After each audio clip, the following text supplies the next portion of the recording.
Hey, welcome. Chibitsua. Great to have you here tonight. Okay, I've got two cats. Casanova's on this side, and Kitty is on this side. They're trying to steal the spotlight. Uh, so hopefully we get through tonight without too many interruptions. There goes Cassie. No, Cassie, keep going.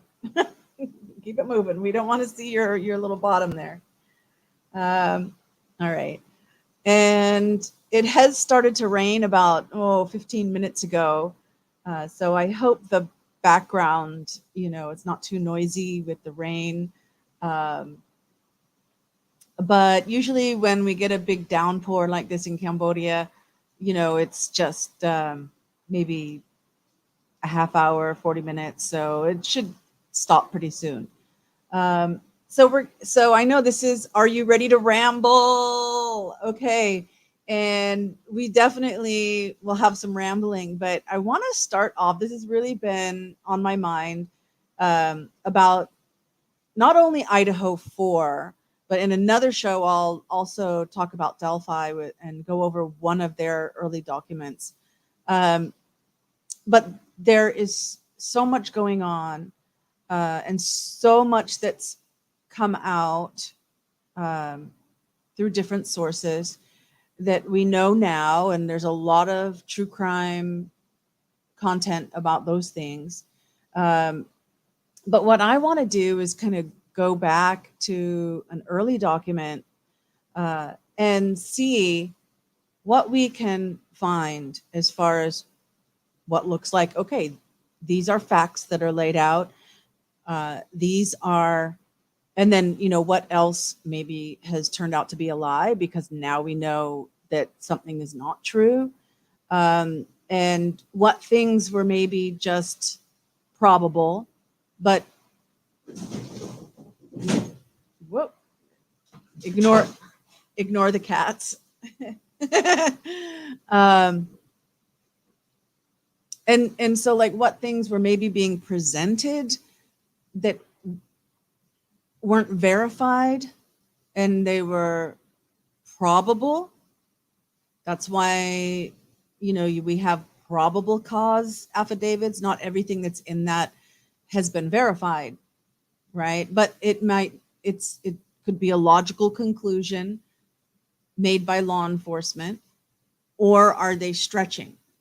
So I want to go back over exactly what they said and let's test it, and let's also test it against different theories. So, I mean, this has been bugging me. And so I went and I found the Exhibit A statement of Brett Payne, which really goes over all the different things that law enforcement was saying to the court in order to get the arrest warrant for Bryan Kohberger. So knowing that that's where we're going and what we're going to do, I have made a list of some of the theories. And I just want to quickly go over these theories so that they're kind of in our mind as we're looking. Do any of the statements lead, support one theory over another or eliminate a certain theory, right? So the first one, of course, is that Bryan Kohberger was the sole killer. All right. And in that one, he's obsessed with one of the victims, maybe Maddie or Kaylee. And he was stalking them. He decided to kill one of them.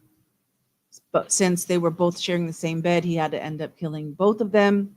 Then he goes downstairs to leave and either sees Xana or Ethan and ends up having to kill both of them too in 8 minutes, according, less than 10 minutes. Okay, so that's one possibility. Number two, the frat boys. Okay, so in the frat boy theory, Ethan was hated by certain members of the Sigma Chi fraternity. Ethan was a member, right? But other members, I'm not going to go into the names and all of that, but just that the theory is that other members hated them. They were jealous that he was with Xana because they wanted Xana, and so that's why they went in and killed everybody. All right. Another theory is domestic violence, and this would relate to Kaylee and her ex-boyfriend Jack DeCour. So according to that theory, he would be the one that went to kill Kaylee, and things unfolded the same way in the Brian Kohberger theory. Another theory is that it was a drug cartel. This may or may not have involved Xana's mom, who at the time had been arrested for drugs. But it could also relate to people dealing drugs out of that house. In any case, the killings would have been done by a drug cartel to keep somebody from talking. Okay. And number 5, we have the ritual killing. And so this is kind of self-explanatory, that there would be some kind of cult that wanted to perform a ritual killing. Number 6, that there was a fight club, in particular with the fraternity. So it's like a part A, part B of the fraternity one. People talking about that theory tend to be talking about tunnels. And I asked about this in a live stream last night, like, well, where I hear people talking about tunnels, how do we know there's these tunnels? And apparently there are city records that are available online that are the blueprints and everything, where they built steam tunnels to heat the town. Okay. And if you own property and the tunnel runs under your property, depending on your deed, it may or may not include the ownership of the section of tunnel. And so some people that do have ownership of, I remember when I bought a house, this was in California, it actually specified, like, in the deed, that the rights to the land only went so deep. And anyway, people apparently have put up like gates or doors in sections of the tunnels if they own a certain section because of their property deed. Number 7, by the way, that one includes like that they may have been killed someplace else and then brought through the tunnels into the house and staged in the house. Of course, crime scene evidence would show whether they were killed there or not, but we just don't have that evidence. Number 7, that Dylan is involved. Now, this could be part of the drug cartel. It could be part of the frat boys, that she let them in the house, or that she let whoever was the killers in the house, that she helped clean things, that whatever. Because there were 2 survivors, for anyone who doesn't know, there were 2 survivors in the house. And that was Dylan and Bethany.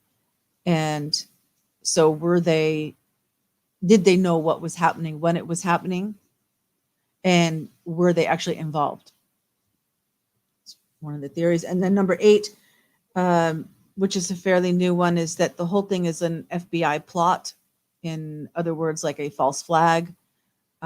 Whether some people would believe a false flag where nobody was actually killed, and other people would say a false flag where people were killed, but the whole thing was staged for some kind of purpose. And because the FBI had been in the area already, possibly investigating drug trafficking. Okay. So those are the main theories. about what happened. So now let's look at this Exhibit A.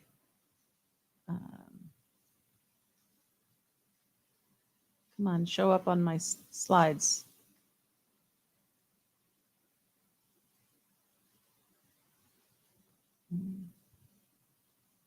Present. Oh, because I have to go to share. Not okay. Share screen. Okay, never mind. Technical. Okay, window. Is it here? Why is my PDF not showing up in my options? It did the other night. Okay, let me try one more time. And then I'll just share entire screen if I have to do it that way.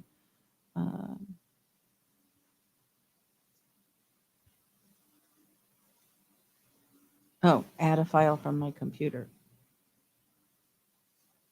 Okay.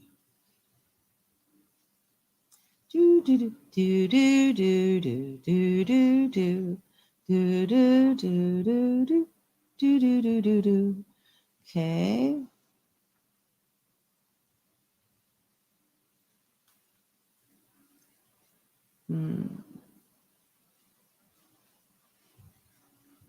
I just have to find where is the file? Oh, there we go. Maven topics. Okay. Idaho 4 PDF file. All right. Here we go. 11 minutes. Okay. But we've got some background. We're ready to go.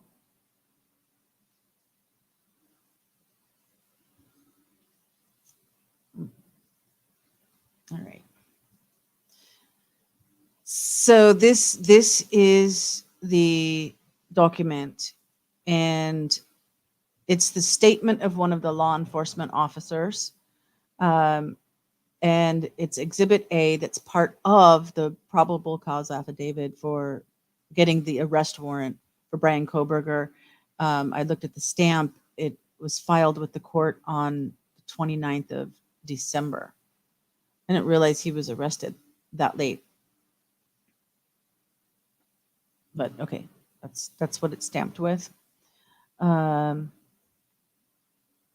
So I don't know if I can make that bigger for you.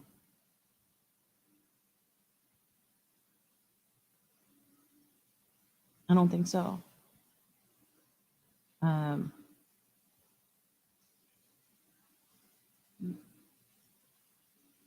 Okay, just getting the window for me.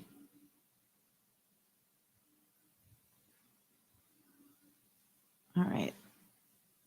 So here we go. And like I said, we want to look for the information, what's true, what's been proven a lie, what's possible or even probable that just hasn't been verified, so we can't know either way. So the below information is provided by Brett Payne, who is a duly appointed, qualified, and acting peace officer within the county of Latah, state of Idaho. Brett Payne is employed by Moscow Police Department in the official capacity or position of corporal and has been a trained and qualified peace officer for approximately 4 years. Corporal Payne is being assisted by members of the Idaho State Police and agents of the Federal Bureau of Investigation. All right. So I'm going to take that for granted that is all accurate. And so we've got set up who it is that is doing this, and he's putting his name to everything, but they do make it clear that he's being assisted by members of the Idaho State Police and agents of the FBI. So some of this information he might not have witnessed himself, but would be given by them. All right. So on November 13th, 2022, approximately 4 p.m., Moscow Police Department, Sergeant Blaker and I responded to 1122 King Road, Moscow, Idaho, hereafter the King Road residence, to assist with scene security and processing of a crime scene associated with 4 homicides. Okay, so Brett was not the first person to arrive. All right. He responded to assist with the scene security and processing of the crime scene. Upon our arrival, the Idaho State Police forensic team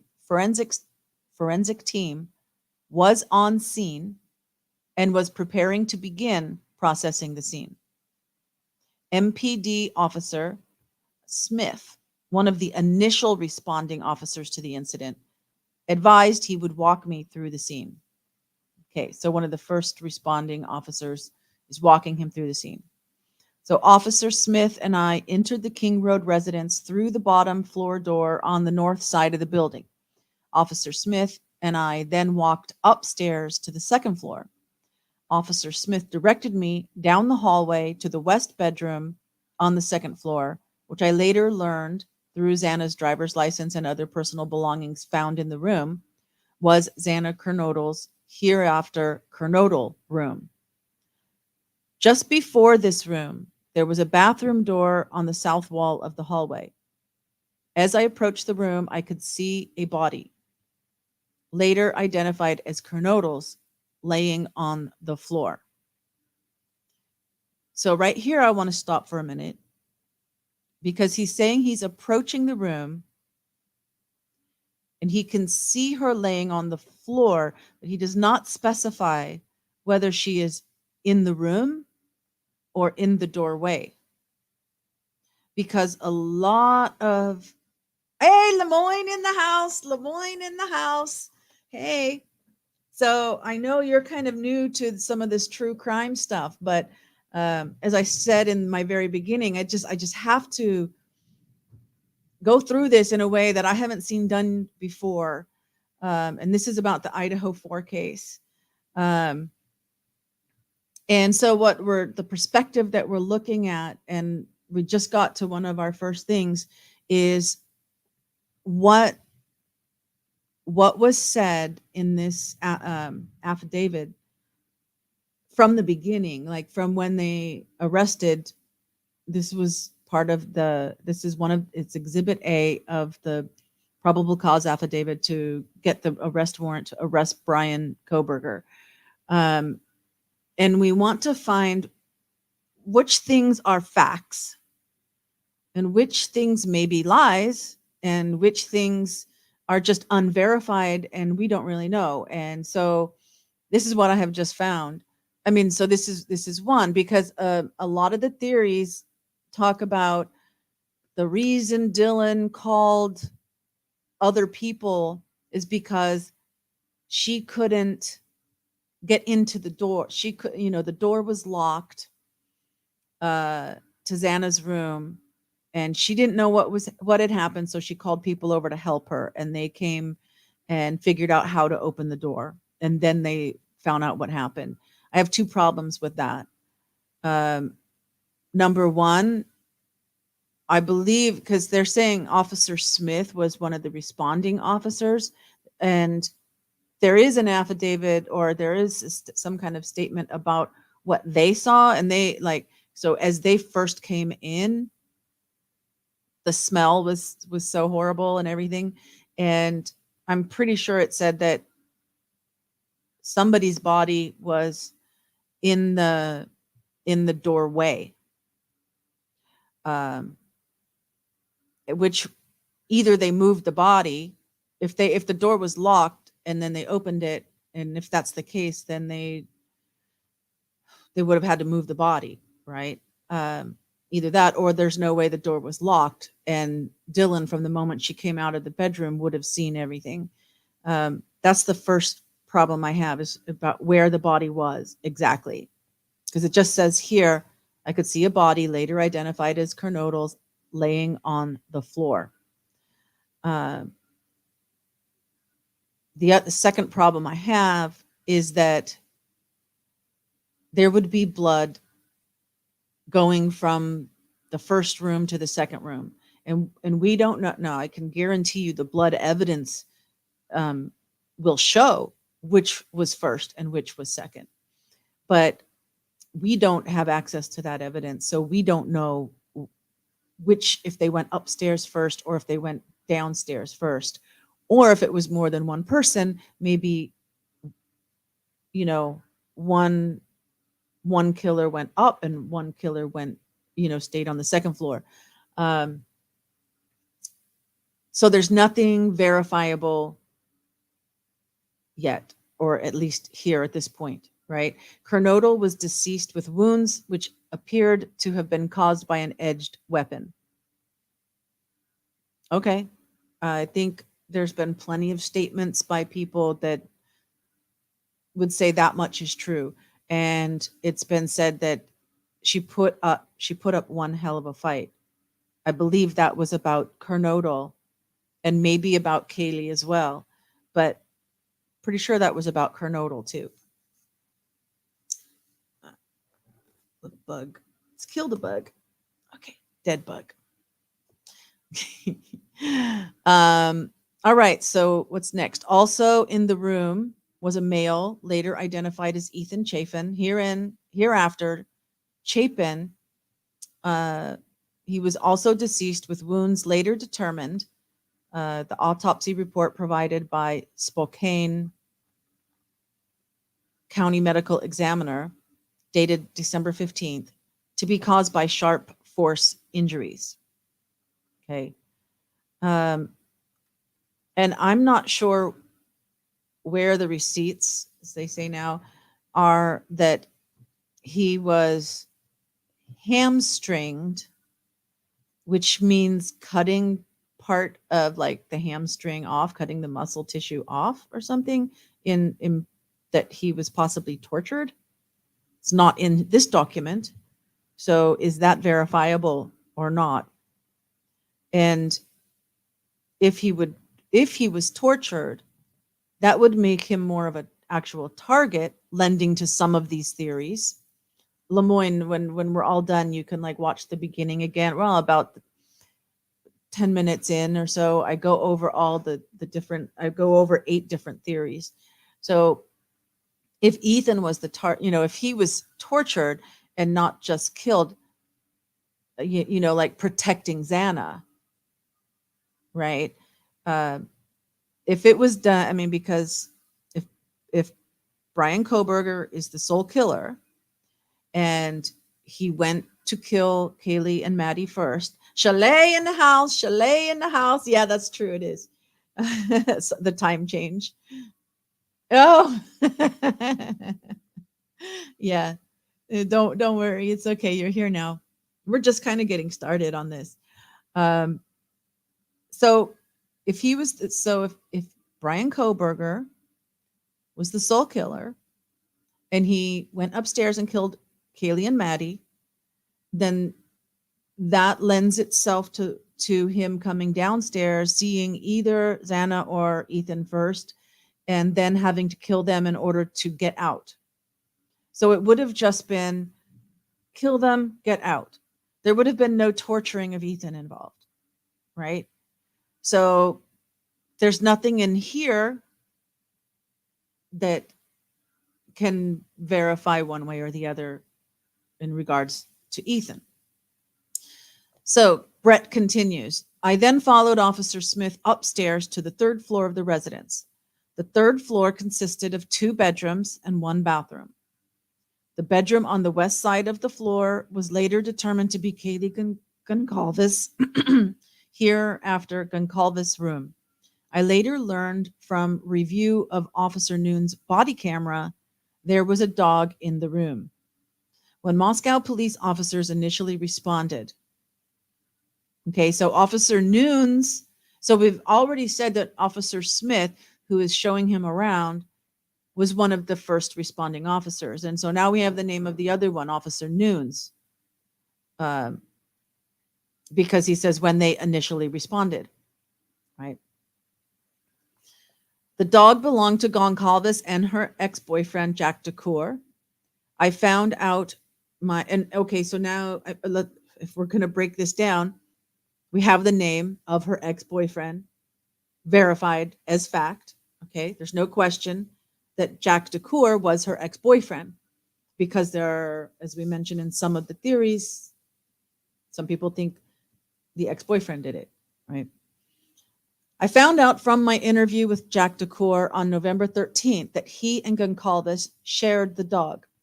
Officer Smith then pointed out a small bedroom on the east side of the third floor. This bathroom shared a wall with Madison Mogen's hereafter Mogen bedroom, which was situated on the southeast corner of the third floor. Okay, so we get some layout. You pulled up the Brett Payne statement PDF and reading along. Oh, excellent. Good for you, Lemoyne. Excellent. Excellent. Yeah. So obviously, I mean, if you search, you put this, it's Exhibit A, statement of Brett Payne, which is in the title of the video of the live stream. So yeah, that's how I found it easily as well, if you want to follow along. All right. And we are on page 3. The middle of page 3. All right. As I entered this bedroom, I could see 2 females in the single bed in the room. Both Goncalves and Mogen were deceased with visible stab wounds. That's all he says about the wounds. So from this document, it's like they're equal, right? But it was said late, like I said, a lot of things have come out that I'm not going to say, oh, well, the coroner said this, or the parents said this, or the police chief said this in a press conference, or the FBI said this. I'll just mention some things that have come out, and that is that Kaylee had more than 53 or 54 stab wounds or slash wounds. And her face was unrecognizable. And I don't think that was just done with the knife, or maybe, but that's pretty harsh. And so let's take a moment, because we're looking at like which facts that we have here support which theories, support or eliminate which theories. So I would just like to say, in my little common sense logic brain, that if you had any soul killer, okay, whether it was Brian Kohlberger or somebody else, that their only purpose was just to kill 4 people and get out in 10 minutes or less than 10 minutes, that took more. I mean, there's one thing, it's if you're a hired assassin and you go in and you slit 4 throats, gone. Yeah, you can do it in a quick amount of time. How much time did they spend with Kaylee 54 times and making their face unrecognizable? Making her face. And, trigger warning, whatever, but okay, we're talking about 4 gruesome murders here. Some of the things we're going to talk about are going to be gruesome. All right. If you don't want to hear it about it, then I guess you don't want to watch this one. So that makes me question the timeline. Did it happen within that amount of time? Or were there 2 people, 2 or more, like where one person or team went upstairs and at the same time that one's being carried out, that someone else is taking care of Xana and Ethan, who maybe had a beef with them, that wanted to torture Ethan. But what do we have here? We just have deceased with visible stab wounds. So everything else is unverifiable at the moment. It doesn't support either way here. I also later noticed what appeared to be a tan leather knife sheath laying on the bed next to Mogen's right side when viewed from the door. Okay. It doesn't tell us whether it was bloody, whether it was like as if there was no blood on the sheath except for it was like laying on top, it would seem like it would be placed there. But like, I'm just curious how the knife and the sheath got separated, because quite often a sheath goes on a belt buckle. Andy's in the house. Andy's in the house. Woo! So we're talking about Idaho 4 here. I hope you don't get grossed out, but yeah, it's gruesome. Listening in the office. Alrighty. So don't most people have a sheath on their belt, even with the K bar? I don't know. And if they don't, what, like you take the knife out of the sheath and you have it in one hand while you're stabbing, that means that hand's not free to hold anybody down if they're trying to fight back, which from the parent statement sounds like some of them did. Although initially, I will say we were told that all 4 of them were sleeping at the time. And that has turned out to be a lie, right? That based on other things that have come out, like the DoorDash. So the sheath was later processed and had K-Bar, USMC, and the United States Marine Corps Eagle Globe and anchor insignia stamped on the outside of it. The Idaho State Lab. Good morning, everybody saying good morning to each other. Okay, now this sentence,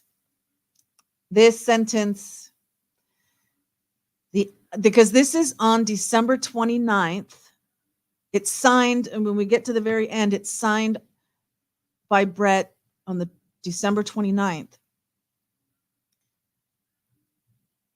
The Idaho State Lab later located a single source of male DNA suspect profile left on the button snap of the knife sheath.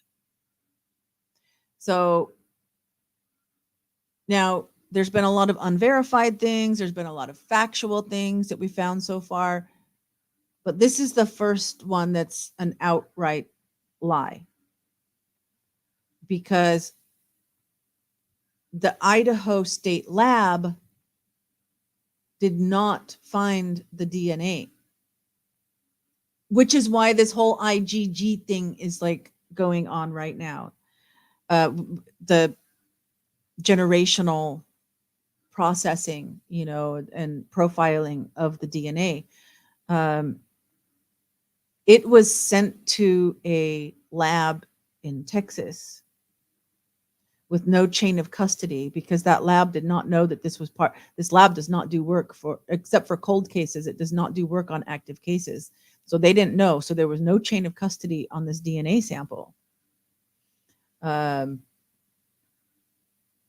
So did the Idaho State Lab try to get DNA? I'm sure they tried, but I don't think they're the ones that actually located the suspect profile that was left on the button snap. And it doesn't say here whether there was any other DNA that could be exculpatory. And so maybe there was, and they're just not talking about it. Or was there absolutely no other DNA on this sheath? Then how would you be? Because you had the gloves on, no, but you're handling that sheath all the time, not just that night, right?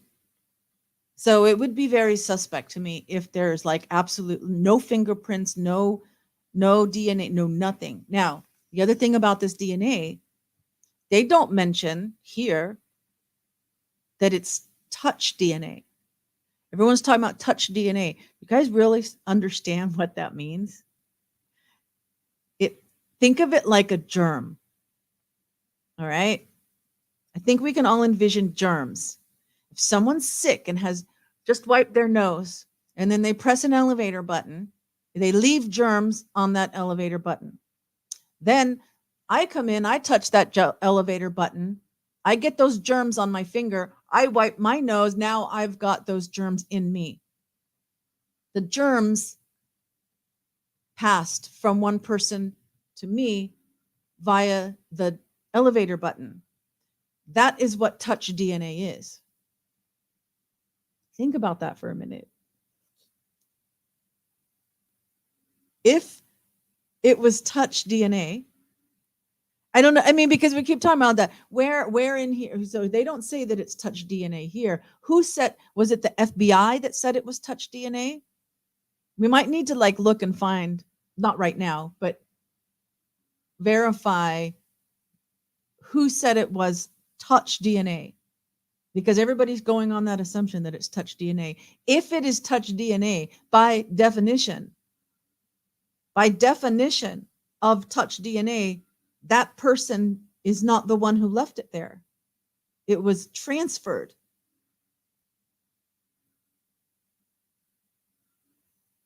Am I missing something with that?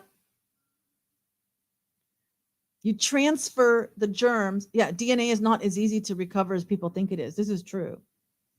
My mom had someone break into her house and rob it, and they found some cigarette butts outside, and they pointed that out to the police. Oh, look, there's cigarette butts. This must be the people that, they were smoking while they were waiting for the right moment to go in the house or something. And can we get DNA off it or something? And they're like, no.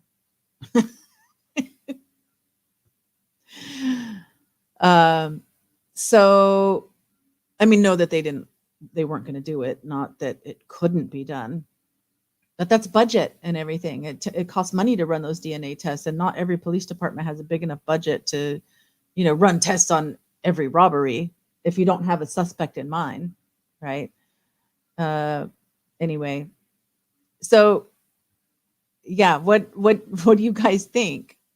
Am I like going crazy? Or if touch DNA means that it is DNA that's been transferred and not original DNA, then by definition, if it is touch DNA on the sheath, then Brian Kohberger isn't the one who touched it. Somebody else touched it and transferred his DNA. So the DNA thing does need to be explained. Now, I don't know if people are going around kind of just saying, if it's touch DNA, it could be touch DNA, or did somebody say that it is touch DNA? Got to dig that up. Thank God they saved the DNA from a crime scene years ago in my old hometown, in your old town, and solved 30 years later. Wow. Thanks to the genealogy blood sites. Yeah. It can be used for good. Absolutely. The question is it being used for good in this case or not? I don't have all the evidence, but it's a question. And when we're looking at this, all we know is that he said the Idaho State Lab later located the single source of male DNA left on the button snap of the knife sheath, which isn't really, I mean, it appears that they were specifically omitting the fact, because it's also been said that the FBI, like the FBI admitted somewhere that they told the Moscow, the investigators, whoever was investigating, here's this tip, because they processed it with the genealogy lab, right? Which is inadmissible because there's no chain of command. It says, here's this tip. Go look at this guy. We ran this DNA test. We did the genealogy thing, blah, blah, blah. It's possibly this guy. So check him out. And they specifically said, the FBI specifically told the investigators, This did not come from us. You cannot use this. You have to take it as a tip and go investigate and find your own evidence, which it doesn't appear that they found their own evidence, and they're, if that's the case, they're going to be in trouble. There are things that are held back from public in statements like this to protect the investigation. Absolutely. Absolutely. You know, and was it, what were they protecting is the question. So now we know that they didn't give all the information. Was it to protect the integrity of the investigation or to protect a mess up of the investigation? I don't know. I mean, that we'd have to wait for trial, but it's certainly not made clear here. So as part of the investigate, yeah, they don't tell all. Of course, but they could tell more than they do. I mean, they got to keep some. Usually, the reason for keeping something, keeping some of the information back is to be able to um, have something that only the killer would know, so that they can then, if somebody admits and confesses, they can find a false confession because they didn't have the correct information about what really happened. But there's still a lot more information that they could share. Let me tell you, especially when there are so many theories, and they could just give one little piece of information that's going to be part of the trial, that's not related to a false confession, that would eliminate these theories and these speculations, incriminate. Yeah. So as part of the investigation, numerous interviews were conducted by Moscow Police Department officers, Idaho State Police detectives, and FBI agents. 2 of the interviews included BF and DM, which we know are Bethany and Dylan. It's no secret. Both Bethany and Dylan were inside the King Road residence at the time of the homicides and were roommates to the victims. Bethany's bedroom was located on the east side of the first floor of the King Road residence. So what I want to know, now they're saying that numerous interviews were conducted. So according to the interviews, they say they were inside the residence. One thing that is not, for me, that's not verified. Just if that's all it is just the interviews, I'm not taking their word for it, because I'm I'm not. I don't trust them at all, right? So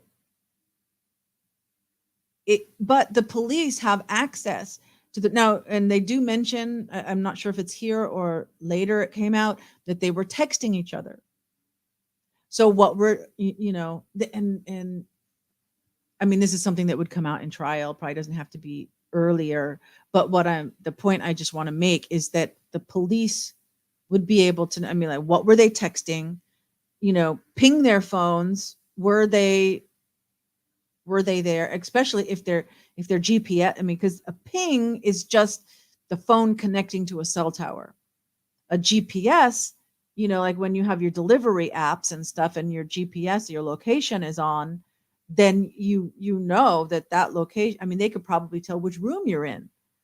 I mean, those accurate within 5 feet or something. It's like they're pretty accurate. So did they get the information about their phones and where they were? Did they do anything forensically to verify that what they said in their interviews was true? So what I'm reading here, they're talking about numerous interviews were conducted. 2 of the interviews included them, and they were inside the residence at the time of the homicides. So as I read this, It's only according to their interviews that they were in the residence. So it describes Bethany's bedroom being downstairs. It doesn't say anything about where Dylan was or which room was Dylan's. Interesting. BF's bedroom was located on the east side of the first floor of the King Road residence. Well, maybe later it will. I'm just kind of going. Okay, it does say later when she went to sleep in her bedroom and where it was. Okay, they just didn't put it here yet. So, based on numerous interviews conducted by Moscow police officers, the Idaho State police officer detectives, and the FBI agents, as well as my review of evidence, I have learned the following. On the evening of November 12th, 2022, Chapin and Kernodle are seen by Bethany at the Sigma Chi house on the University of Idaho campus at 735 Nez Perce Drive from approximately 9 p.m. on the 12th to 1:45 a.m. on November 13th. That right there makes me pause, because didn't the police say in the beginning that they were at the campus between like 7 and 8:30 or something, around 8? We don't know what information was redacted. Yeah, and here I don't think anything's redacted in this particular document, and as you're looking at it as well. Didn't they put a call out to people to say, please help us know where they were during this very time period?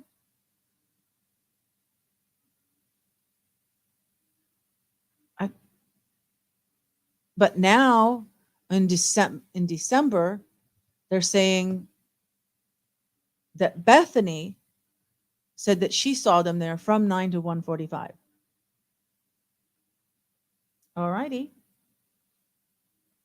Bethany also estimated that at approximately 1:45, Chapin and Kernodle returned to the King Road residence. Okay, so we have her word if you choose to if she's believable. And if that's what she said, and I'm a police detective, I'm going to check the phone records and any kind of evidence that I can get my hands on to see to verify that. Chapin and Kernodle returned to the King Road residence. Bethany also stated that Chapin did not live in the King Road residence, but was a guest of Kernodle. Goncalves and Mogan were at a local bar, the Corner Club, at 202 North Main Street in Moscow. Goncalves and Mogan can be seen on video footage provided by the Corner Club between 10 p.m. on November 12th and 1:30 a.m.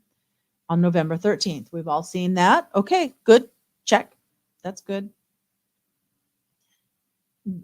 Doesn't say anything about who else was there. But with regard to, if you're not investigating other theories, other possibilities, then you're only telling the judge what is needed to get an arrest warrant for Brian Koberger, then that's, of course, adequate information. At approximately 1:30 a.m., Goncalves and Mogan can be seen on video at a local food vendor called the Grub Truck at 318 South Main Street in downtown Moscow. Okay, we've all seen that video footage. The Grub Truck live streams video from their food truck on the streaming platform Twitch, which is available for public viewing on their website. This video was captured by law enforcement. A private party, there's a redaction, reported that he provided the ride to Goncalves and Mogan at approximately 1:56 a.m. from downtown Moscow in front of the Grub Truck to the King Road residence. Now, the only thing I can say we can get from that is that it's he. And like one of those Reddit things or something. Somebody said who they thought was the person that provided the ride, but that Dylan was with them too. I don't know, but we do have a he provided the ride at approximately 1:56 a.m. from downtown Moscow in front of the grub truck to the King Road residence. I just want to make one comment here about them leaving the grub truck. A lot of people say that Jack Showalter, who arrived with them, and then when they go out of the camera into the car that had arrived to pick them up, which we don't see the car, but it's obvious that's what they're doing. And then Jack Showalter leaves. People say that, oh, he looked angry, like they left him. And I just saw a replay of that this past week. And what I saw was that he actually kind of waves at them, like, hey, like, okay, see you later. Didn't look angry at all. I mean, it didn't look like what the hell? What are they doing? Why I'm supposed to walk them home? It didn't look like that at all. It looked like he's like, okay, like he passed them off, almost more like he was a handler, making sure they got from the bar to the house. And so now they got passed off to somebody else, and so okay, it's all good. That's what it looked like to me. Happy birthday! What? Happy birthday, Chalet! On the 12th. Just had mine on October 25th. Well, happy birthday, Andy, and happy birthday, Chalet! Woohoo! Woohoo! All right. So, moving on from the grub truck. Dylan and Bethany both made statements during their interviews that indicated the occupants of the King Road residence were at home by 2 a.m. and asleep or at least in their rooms by approximately 4 a.m. Okay. Something I'm just thinking of now going through this. Does that imply that some of them weren't in their rooms by 4 a.m.? I mean, were they out of their rooms playing games or something? That's interesting. Hello, my point was I remember this well because of the date. Oh, there, I see. Now I missed that comment about your birthday, November 12th. Oh, okay. Oh, that's so sad. This happened November 12th. Well, that's a bummer. I think of all the people that had birthdays on September 11th too, and stuff. I mean, there's only 365 days in a year, and how many historical events happen, Okay. At least you have a good reason not to think about this. Celebrate your birthday and don't think about this. So, okay. Or at least in their rooms by approximately 4 a.m. This is with the exception of Kernodle, who received a DoorDash order at the residence at approximately 4 a.m. Law enforcement identified the DoorDash delivery driver who reported this information. Okay, so now this is big with these theories because part of the drug cartel thing or drug-related stuff is that there is a theory that's been put out there that the DoorDash delivery driver was maybe Brian Koberger, right? Maybe somebody else did the murders, and he was just the DoorDash driver, and that's why he was there while driving around the residence, waiting for her to say, hey, okay, I'm here, and waiting for her to reply or something. Also related, so he's that. What number one? He is a legitimate DoorDash delivery driver delivering food. Number two, that that if there was drug dealing going on, that this could have been a system that was set up that people would order their DoorDash but the drugs would be delivered with it, and that he was dealing drugs. And that's why he doesn't want to talk. It's one theory. However, if this is telling the truth, right? Because we don't know exactly what we haven't seen the evidence ourselves. So if they're telling the truth here, that they identified the DoorDash delivery driver, say that 5 times fast, right? Who reported this information. I got 2 things going on. Well, so first, then the DoorDash delivery driver can't be Brian Koberger, because they identified the person and they cleared and then when they said the people that we've cleared this person, they included the DoorDash delivery driver as someone that they had cleared. The other thing that I'm saying, they didn't originally discover the DoorDash delivery through the phone records or anything. It was because they were calling for information, this address, these interacted with these people during this time frame, and the DoorDash delivery driver said, "Oh my gosh, I delivered to them at 4:00." Right? And so he reported this information. Now, I would hope that they verified it with the phone. That's interesting. And then the other thing is that I'm just curious. Did they show a picture of Xana to the driver and say, "Is this who accepted the delivery?" Because I'm just throwing it out there. There's nothing, unless he has a body cam. Wouldn't that be great if I was a delivery driver? I think I would go and get a police body cam system and put that on me, just for safety, right? Because what if somebody calls you and they're a serial killer and they want to kill you or something, right? And you have this body cam on you.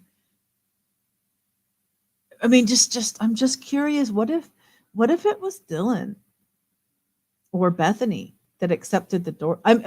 If it's one of these other theories, is it possible that that the murders happened earlier, 3 or something or whatever, and then I don't know. What do you guys think? Stream it for YouTube. Yeah, there you go. Well, except the people you're delivering to, and kind of like the grub truck, they would have to know that they're going to be on camera, because otherwise that would be kind of a privacy thing, right? And you're on a diet and your wife thinks you're vegan, and then you order from McDonald's or something, or from a steakhouse, right? And then you get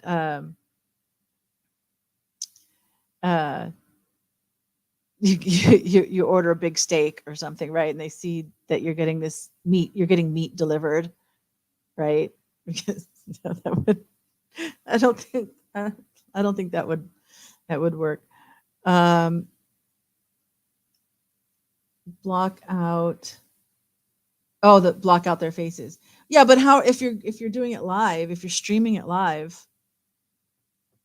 I don't know. It's a thought. So let's see. So we finished this part. Okay. Yeah. So DoorDash stuff here. That's an interesting thing that I hadn't noticed before, that it was the driver who reported this information, not that they had found it forensically on the phone. But I hope they went into her phone. I want to know the condition of her phone. you know, does the condition of her phone, did it have blood, did it not have blood, etc., that where it was, like had she set it down on the dresser, or did she have it in her hand when she was being killed, um, and then it fell on the floor, was it on the bed, was there blood on it or not? These are all things that will help recreate what had happened, and I certainly hope notes about that were taken for the trial.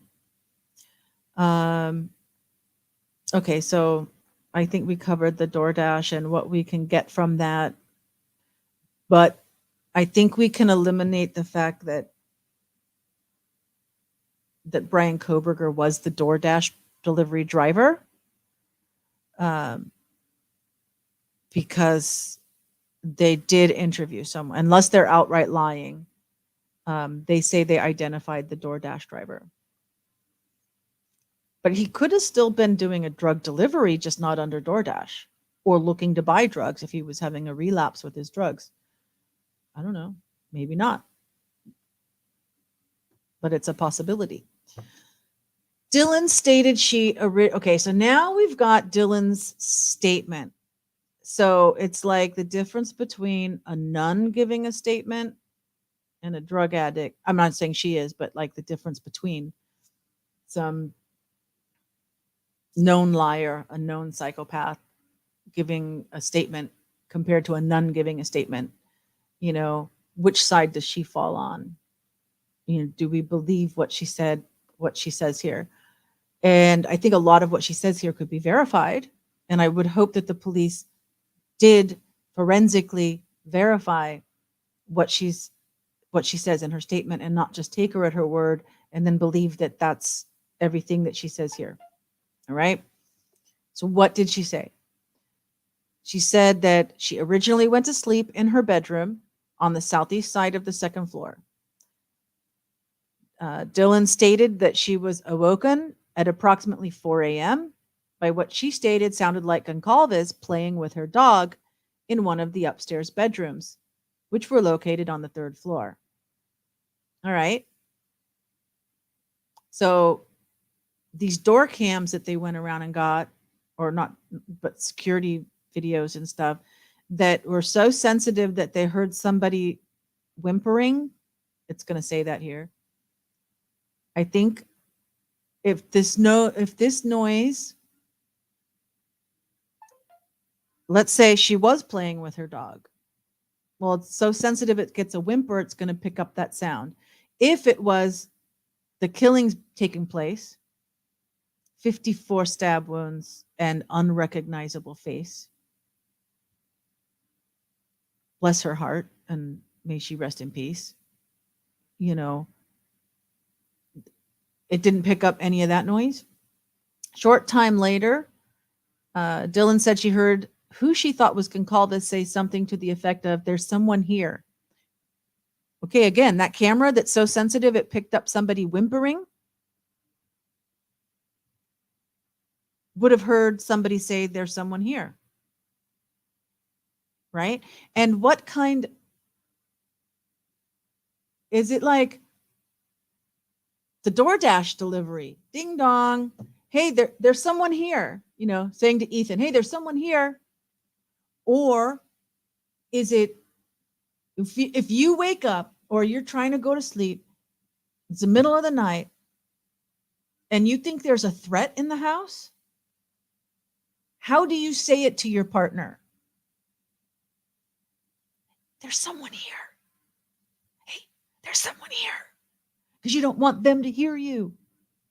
So how is this said loud enough that Dylan hears it?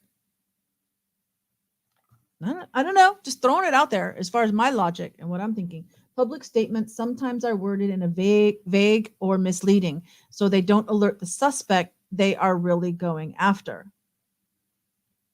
Okay, in public statements, right. Of course, this at the time was a private statement. We're not talking about a press conference. This was given to the judge to get that arrest warrant to go arrest the suspect that they wanted to arrest. Right? So they're trying to convince a judge that they have enough to get this person. So they're laying out these timelines because later they're going to talk about the car and the phone pings and stuff like this to play. So they have to establish the scene of the crime in order to later say how Brian Kohberger fits into the scene of the crime. Right. But they do, as they're writing this for the judge, they do know that they're going to, that this will be made public unless it's sealed, that there's the potential for it being made public once it's filed, right? So in that case, they do have to watch what they're saying as far as what they want to get out to the public. But I think what you're talking about, public statements like in press conferences and things like this, or what they put on social, on their own Twitter feed or what, they're making a post, please look for somebody in a black hoodie.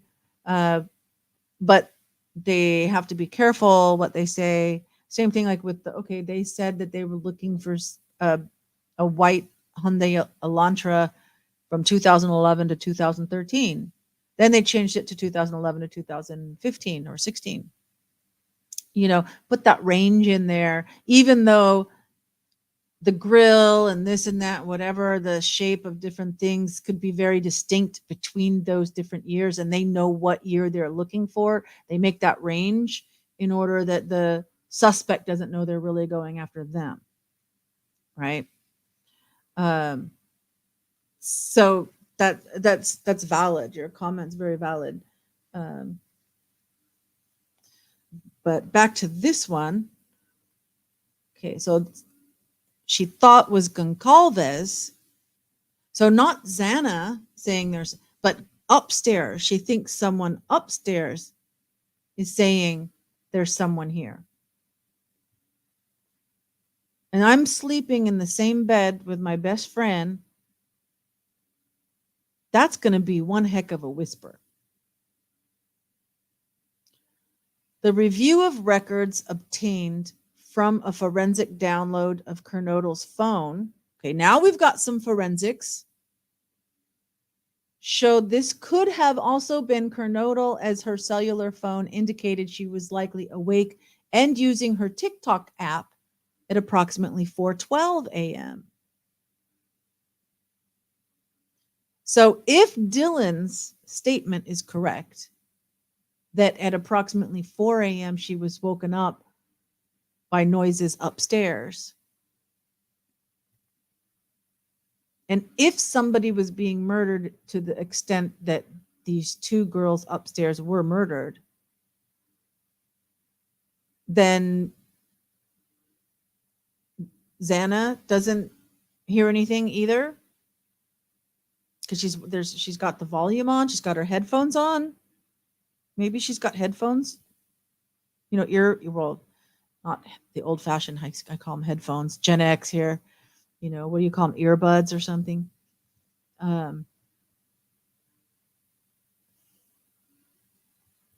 Because I don't know, aren't they saying that he left the house? I mean, that it was less than 10 minutes?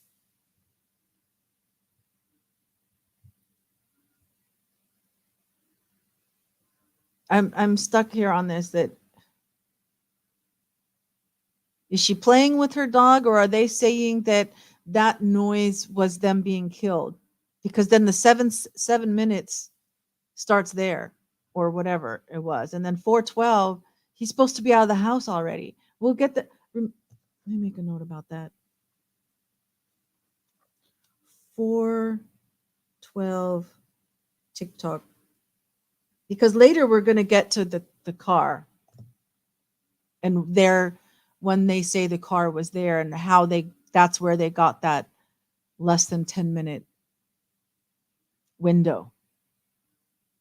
So if she was still awake and we don't know that it was her using the TikTok app, was it just someone scrolling through TikToks? Were they actually making TikTok? Was it Xana making a TikTok video of herself?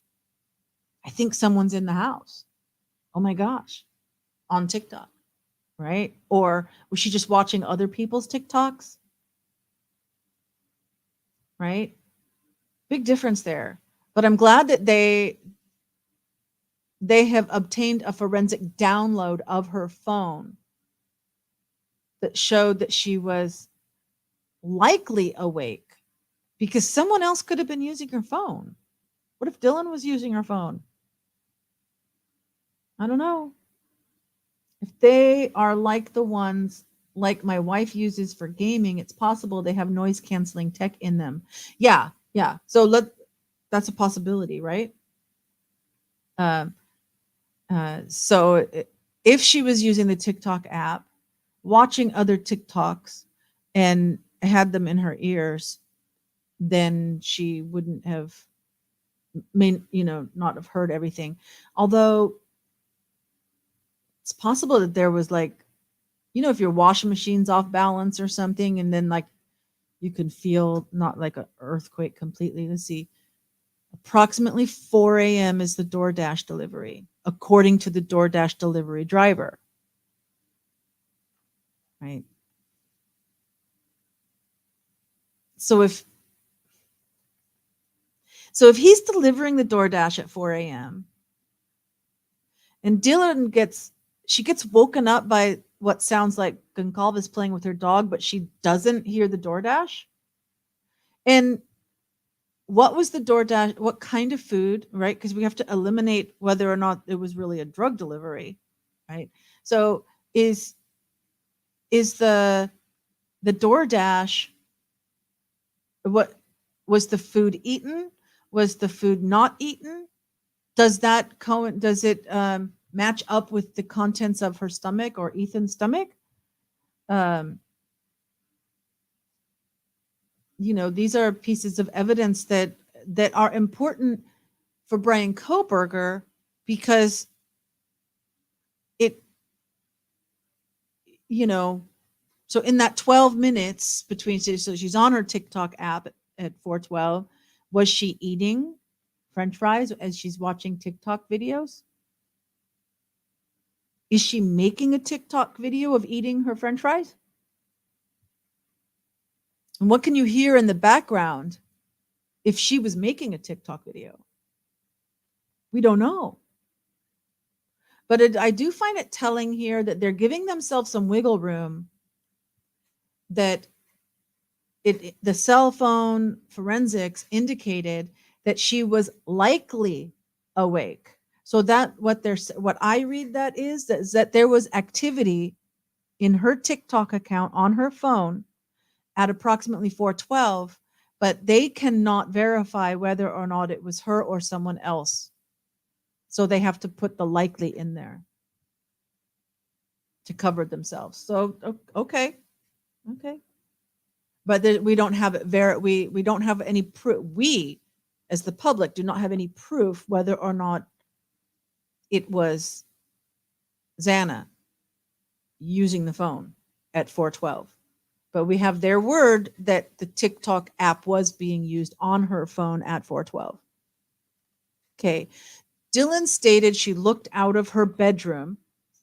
So are we back to 4:12? No, that's just a kind of a side note.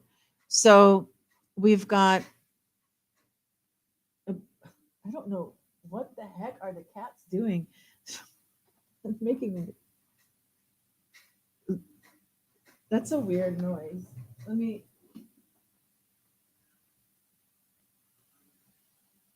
What are you guys doing? Oh, I see what you're doing. No. Yes, good. I went and checked on that. They were trying to get the screen open on the window so they could escape. Told them no, better not do that. They're still doing it. Hey, Artemis, Cassie. All right.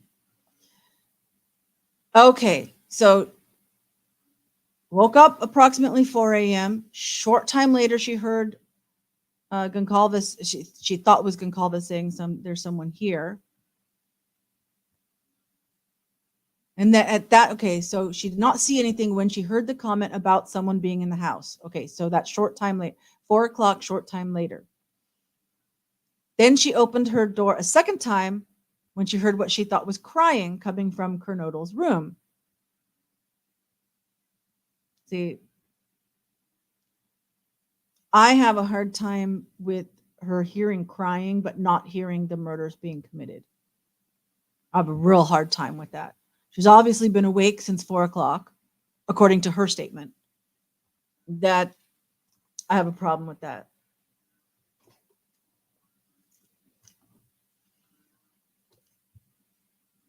She then said she heard, so when she opened it the second time, so it actually didn't even say that she opened it the first time, right? But now it's saying that she opened it a second time. That implies that the first time when she thought she heard the dog, because wasn't there somewhere, maybe somewhere else, that she said she called up and said, hey, knock it off or something? When, so maybe that first time, they didn't find that relevant to put in here, I guess. So she opened her door a second time when she heard what she thought was crying coming from Kernodle's room. She then says that she heard a male voice say something to the effect of, it's okay, I'm going to help you. And they're implying, obviously, that that was the killer, whoever it was, that said that. Some people have said that's kind of the kind of thing maybe a police officer would say, I'm going to help you. Whatever, maybe somebody that's, thinking of a mercy killing or whatever, I'm going to help you.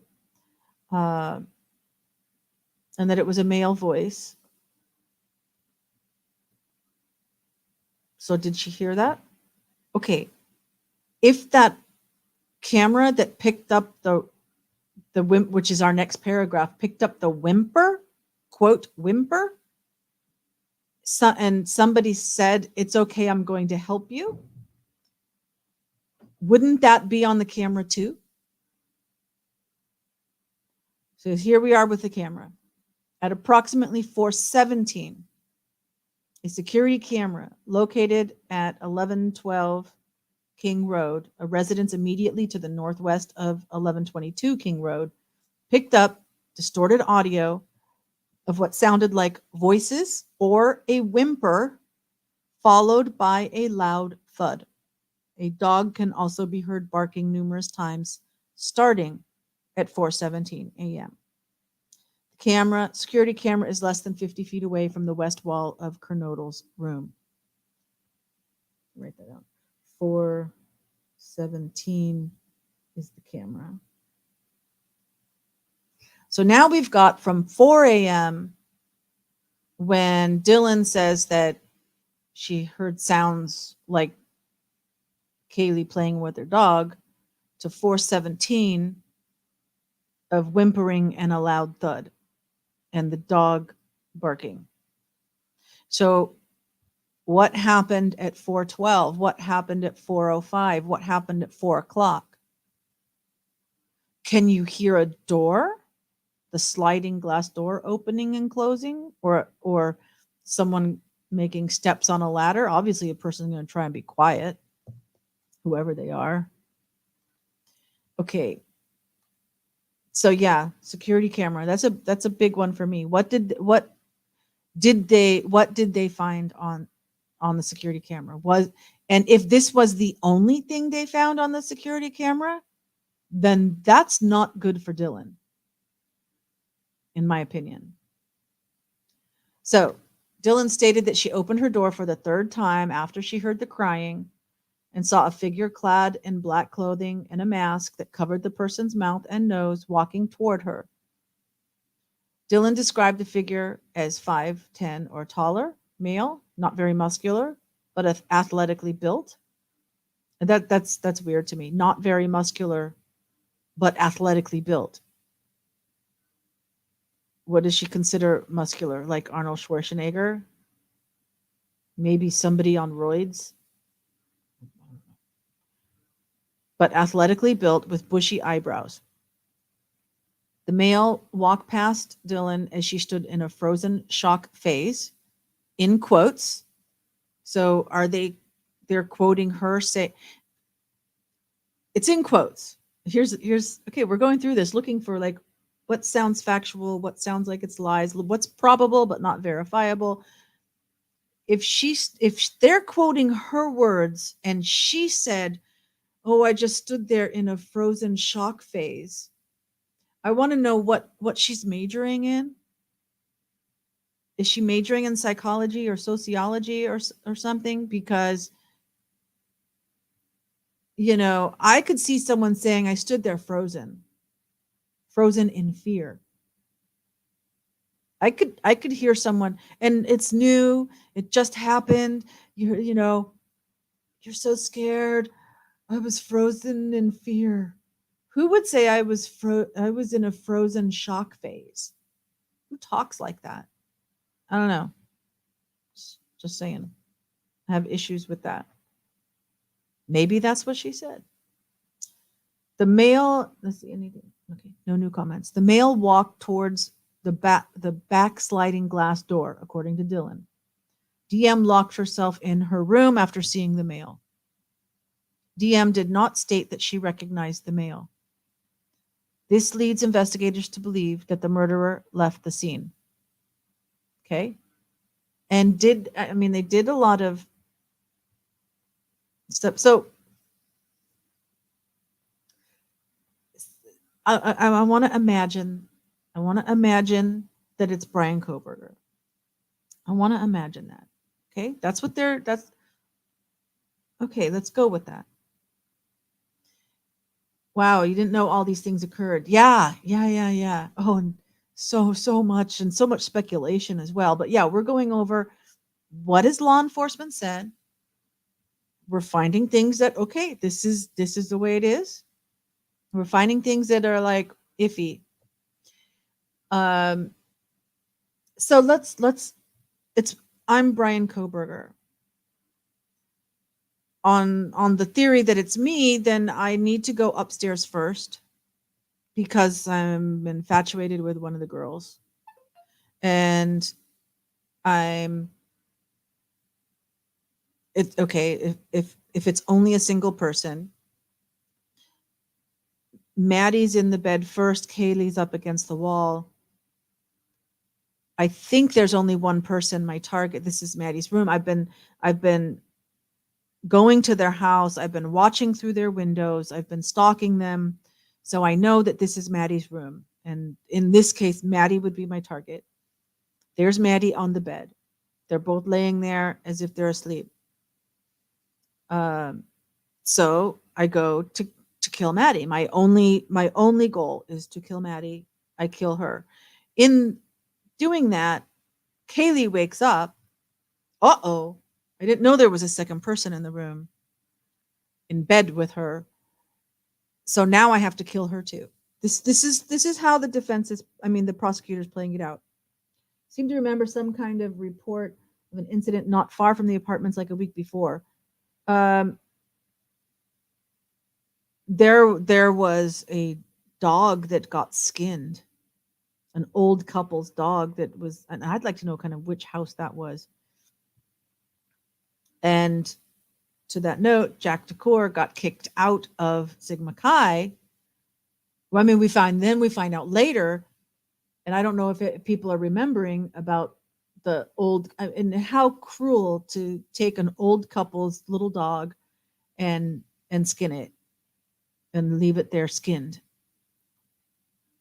Horrifying. But Jack Decor, the ex-boyfriend, got kicked out of Sigma Chi for leaving skinned animals on as pranks. And that's why he got kicked out. Yeah, something like that. Yeah, about a week before. I would think that's the incident. Okay, so we're in. So I'm according to the prosecution's theory. So now I've got Maddie done, but now someone else is fighting me. Because she's fighting me, I have to stab her more. And so she's worse because she's fighting me because she woke up while I was killing Maddie. All right, now that's done. I am covered in blood. Covered. Am I in a hazmat suit that I'm going to take off? Because Dylan sees me wearing black. And that can't, she doesn't say she sees me covered in blood. In fact, I think if she did see someone covered in blood, she would like definitely call for help right away, right? So if I haven't changed my clothes yet, then as I'm going down the stairs, there's going to be a lot of blood. Footsteps and things like this coming down the stairs. If I was wearing some kind of hazmat suit or an extra hoodie or something, I mean, no, it can't, it would have to be like, or fisherman gear, like rubber fisherman gear or something. And I've done my job. I've gotten out of the bloody clothes and put them in a she doesn't say that he's holding a duffel bag or a knife or anything, right? But let's say I'm done. So the bloody clothes are in a duffel bag. And I go down the stairs, so I'm not leaving any blood. But now Xana just picked up her DoorDash and saw me. So now I have to kill her. Where's my knife? Do I still have it out? Did I throw it in the duffel bag to carry it out? Because I think I'm going to get out unseen. Because it's not like he's an expert at this. If it's Brian Koberger, there's nothing to say he's an expert. You know, would have thought it all that much through, although he does study criminology and has experience of studying other crimes and crime scenes. So am I coming down the stairs bloody? Or have I put the clothes that are bloody, because they're not left there on the scene. So he had to take them out, which means he had to put them in a bag. Okay. So I come downstairs, I'm confronted with Xana. I kill Xana. Ethan tries to protect her, I kill him. So now I've got 3 additional people I didn't plan on killing. And I'm just going to walk out the back door. Bloody, I mean, so now where's the blood on my clothes from killing Ethan and Xana? Or do I kill them? I cut, and then I take off the bloody clothes. I mean, you see where I'm getting with this? And the blood evidence is there in the house, and the police have the blood evidence. So I think the police know a lot more. And weren't they thinking it might have been more than one person? Well, they didn't want to get the community upset because of the college. They didn't want the college students running home. They didn't want the university to lose money. So they were trying to keep it as if, I mean, they were saying, oh, it was just a targeted incident, you know. So the community at large doesn't need to worry because this was just targeted here. And then people are wondering, was the house targeted or were the people inside targeted? And there was all this conversation like that. The police were really trying to keep the public calm. Okay. That's a worthy thing to do. You want to keep the public calm and not cause a panic. Okay. But they know whether it was one person or 2 people, or they know about like which room was done first and what is likely about, like I said, about the clothes. Whoever killed them is going to be friggin' covered in blood. No doubt about that. And either there is blood trail as the killer leaves, or there's not. They don't tell us yet. We don't know that evidence.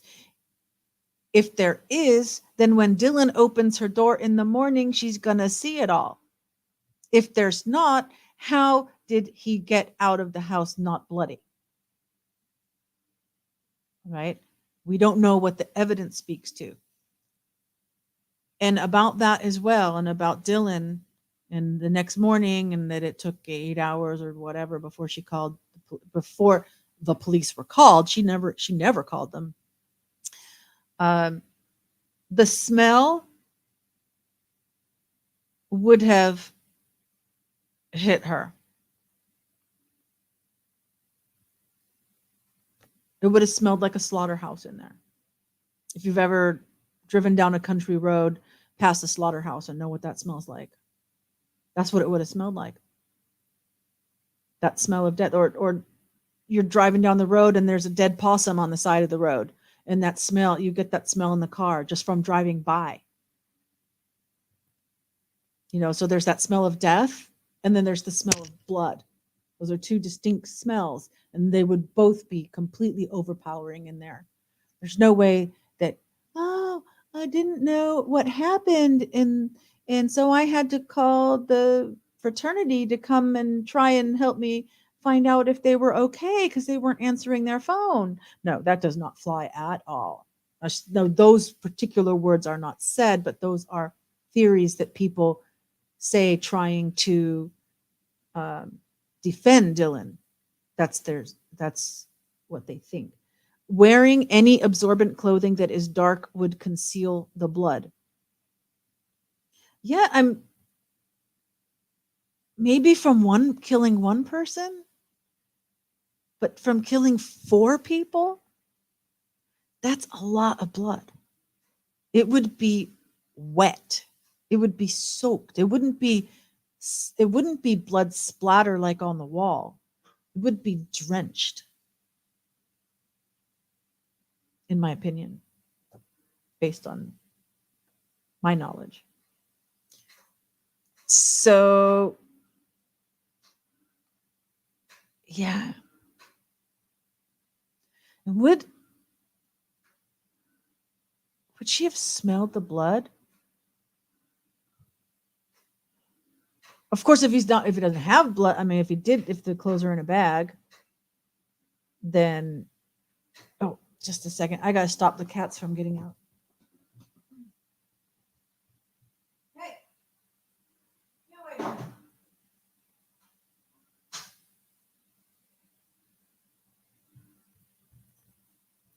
Okay, back again.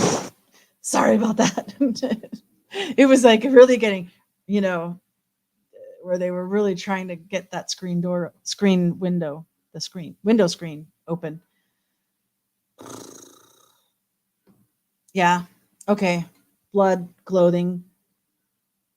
There's questions. And there's nothing here that verifies one way or the other on that. She said she didn't recognize the male. This leads the investigators to believe that the murderer left the scene out the screen door, out the sliding glass door in the kitchen. Did evidence support that?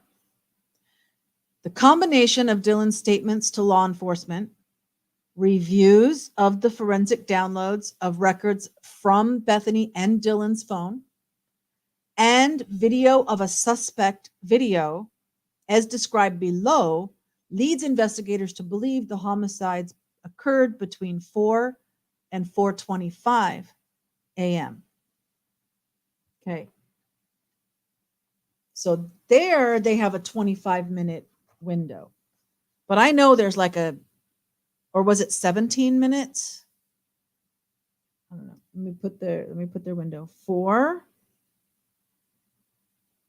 to 4:25 window. Okay. During the processing of the crime scene, investigators found a latent shoe print. Now, latent means that it's invisible to the naked eye. and it's only upon closer inspection that you see it, that you find it. Maybe with luminol or something. I don't know. This was located during the second processing of the crime scene by the Idaho State Police forensic team. Okay, so it was so latent that they didn't even see it the first time that they did their processing. So, and how they found it was that they used a presumptive blood test. That's probably the kind that's like on the Q-tip that just says whether it is or not blood. And then amino black, a protein stain that detects the presence of cellular material. Cellular material, probably meaning DNA. The detected shoe print showed a diamond-shaped pattern similar to the pattern of a Vans type shoe sole, just outside the door of Dylan's bedroom, located on the second floor. This is consistent with her statement regarding the suspect's path of travel. Is it also consistent with all the people that were in that house before the police came? You know, is it like cleaned? Was it like there and then like maybe it was tried to be cleaned and left over? Of course, then what kind of why would there be DNA on the bottom of your shoe unless it was like blood of the victims? What kind of cellular material? You stepped in poop? It's the so the presumptive blood test must have been positive, so it was blood. But it was so little blood that they didn't see it the first time? How many times did they walk through that house back and forth doing fingerprints and collecting evidence and things that they didn't see this shoe print? I don't know. I don't know. I don't understand it. Can you hear the cats? There's that Silky and Spunky facing off at each other. Sorry. Okay. So I'm just confused. And if there was blood on somebody's shoes, why isn't there like every step? Why is it only one?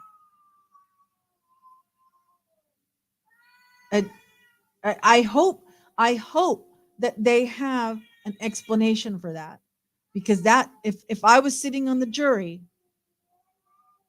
that's what I want to know.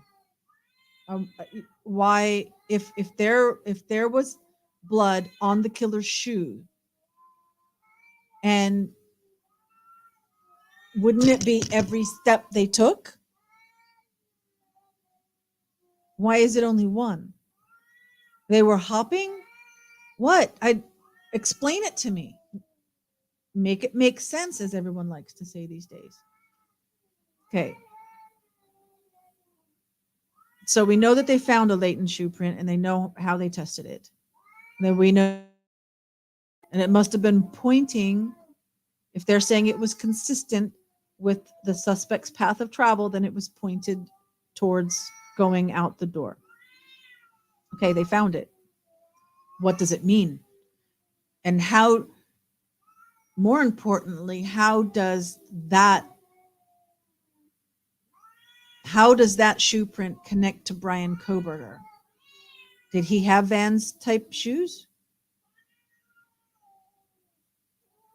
I don't know how if I'm a prosecutor, how am I going to link this shoe print that I don't understand why there's only one?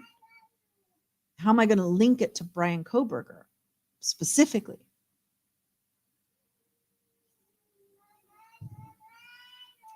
As part of the investigation, an extensive search, commonly referred to in law enforcement as a video canvas, was conducted in the area of the King Road residence. This video canvas was Is that bothering you guys? I mean, because I can tune it out, but I'm afraid that for you guys, it's like going to be distracting. Hey, no, you come in. You go out. Okay. Okay, that's done. All right. So they did a video canvas to obtain any footage from the early morning hours of November 13th, 2022, in the area of the King Road residence and surrounding neighborhoods in an effort to locate the suspect or suspects or suspect vehicle or vehicles traveling to or leaving from the King Road residence. This video canvas resulted in the collection of numerous surveillance videos in the area from both residential and business addresses. I have reviewed numerous videos that were collected and have had conversations with other Moscow Police Department officers, Idaho State Police detectives, and FBI agents that are similarly reviewing footage that was obtained. And that's interesting that are, not past tense, not were, but are. Interesting. A review of camera footage indicated that a white sedan, hereafter suspect vehicle 1, was observed traveling westbound in the 700 block of Indian Hills Drive in Moscow at approximately 3:28 p.m. On this video, it appeared suspect vehicle 1 was not displaying a front license plate. That will come later. I mean, why that's important. A review of footage from multiple videos obtained from the King Road neighborhood showed multiple sightings of suspect vehicle 1 starting at 3:29 and ending at 4:20. Okay, so see that 4:20, if that's when he's leaving, shortens the time window, right? That's why I wrote down, according to Dylan's statement and the video, the whimper video, then we've got 4 to 4:25. But that's gonna get tighter when we get through this stuff. Okay. These sightings show suspect vehicle 1 makes an initial 3 passes by 1122 King Road residence and then leave via Walenta Drive. Based off my experience as a patrol officer, this is a residential neighborhood with a very limited number of vehicles that travel in the area during the early morning hours. Upon review of the video, there are only a few cars that enter and exit this area during this time frame. Okay. And remember, it was just, okay, the time frame is from 3:29 to 4:20. Well, wasn't that body cam footage of the, stopping and talking to the drunken boys, like 3:10-ish? And there were some cars that went by during that body cam footage, as well as people in black running across the street. Okay.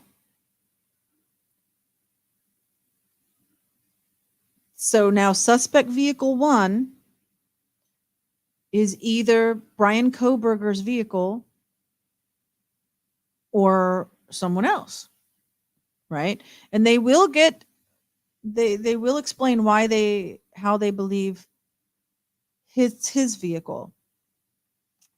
Suspect vehicle 1 can be seen entering the area a 4th time at approximately 4:04 a.m. Okay, so now remember, we're shortening the timeline. So it enters the area at 4:04. It's moving. It's not parked. If it's Brian Koberger, it hasn't parked yet. It can be seen driving eastbound on King Road, stopping and turning around in front of 500 Queen Road, and then driving back westbound on King Road. How much time did all of that take? I'm driving one direction, I stop, I turn around, and then I drive back the other direction. How many minutes did we just lose? 2 minutes, 3 minutes? Of course, they know, but they don't tell us here. When did it go out? What time was it when it went out of frame? Right? When suspect vehicle 1 is in front of the King Road residence, it appeared to unsuccessfully attempt to park or turn around in the road. The vehicle then continued to the intersection of Queen Road and King Road, where it can be seen completing a 3-point turn and then driving eastbound again on Queen Road.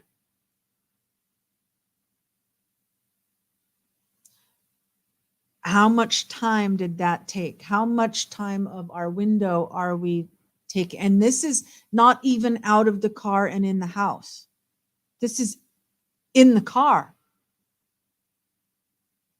Let me tell you, if that is Brian Kohberger in that car, I would say that this is exculpatory more than incriminating.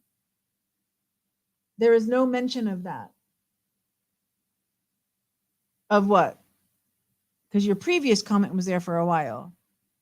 So I'm not sure what I was talking about when you wrote there is no mention. 4:41. That was 5 minutes ago. Were we talking about the vehicle, or were we talking about the video canvas? Getting numerous things. Okay. Anyway, you can clarify that, or we can move on. So all of that, he went eastbound, he stopped and turned around in front of Queen Road, and then drove back westbound on King Road. When it's in front of the King Road residence, it appears to unsuccessfully park or turn around in the road. So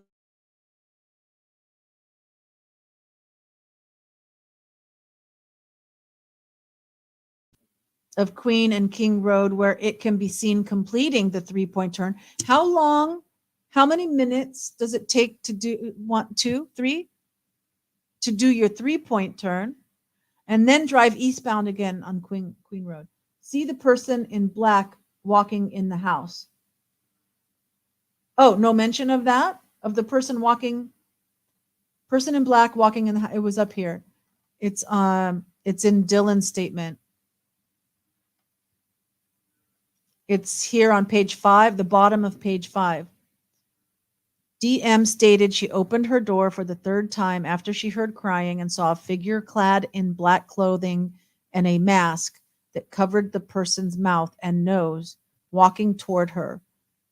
Dylan described the figure as 5'10" or taller, male, not very muscular, but athletically built with bushy eyebrows. The male walked past her and she stood in a frozen shock phase. The male walked toward the back sliding glass door, and then she locked herself in the room. So, no, they did not say anything if there were any smells. Of course not. They haven't said anything, but there were smells. No. Okay. I get it. The reason I'm bringing up there were smells is because not maybe 10, 15, not at 4:30. As far as like the smell of death, you probably wouldn't have had that at 4:30. But blood, while it's wet and immediately, has a coppery smell. So if he was drenched in, so the reason I'm getting that the smell would be emanating from the clothes is because according to the prosecution, right? If he killed Maddie and then Kaylee and then came downstairs and killed the other two. Well, that's, I mean, according to their timeline, what, the 10 minutes or whatever, that that blood's been soaking in, and you probably would smell it. But definitely in the whenever she woke up and came out of the room, it would hit her, because now we're talking hours, right? There are people that say that they knew about it around 9 or 10 a.m. So that would have been 5 hours. Absolutely. Yeah. So by 5 hours, it would be overwhelming the entire house. And probably with her door closed, she would be smelling it. So I don't buy that she was just asleep and then woke up and then called some people to help. And then, which is like, she's part of the sorority, and the sorority has this thing where you have to call them before you call police. But she didn't, as if she didn't make her first phone call until then. I mean, they've got her phone records. Who did she call? Did she have a burner phone? And if she had a burner phone that she was calling people on to tell them to come over, does that lead toward the drug theory? I don't know. But we're talking about the car. So we have to, the car and the timeline that they're setting up, that the prosecution is setting up. So they're saying at 4:04 a.m., you can see suspect vehicle 1, and it's at least 5 minutes. What? I'd like to know the timestamp of when it completed its 3-point turn and then drove eastbound again down Queen Road, because it's in the camera that whole time.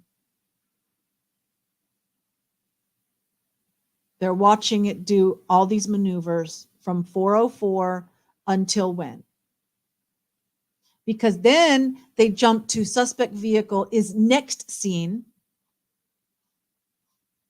right?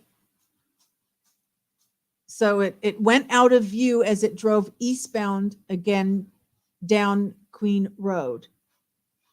And so they're assuming that that's when he was going to park and get out of the car and go into the house, commit the murders, and then come back out. Right?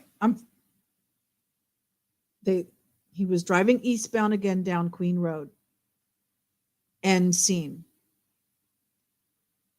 Suspect vehicle number 1 is next seen departing the area of the King Road residence at approximately 4:20 a.m. at a high rate of speed.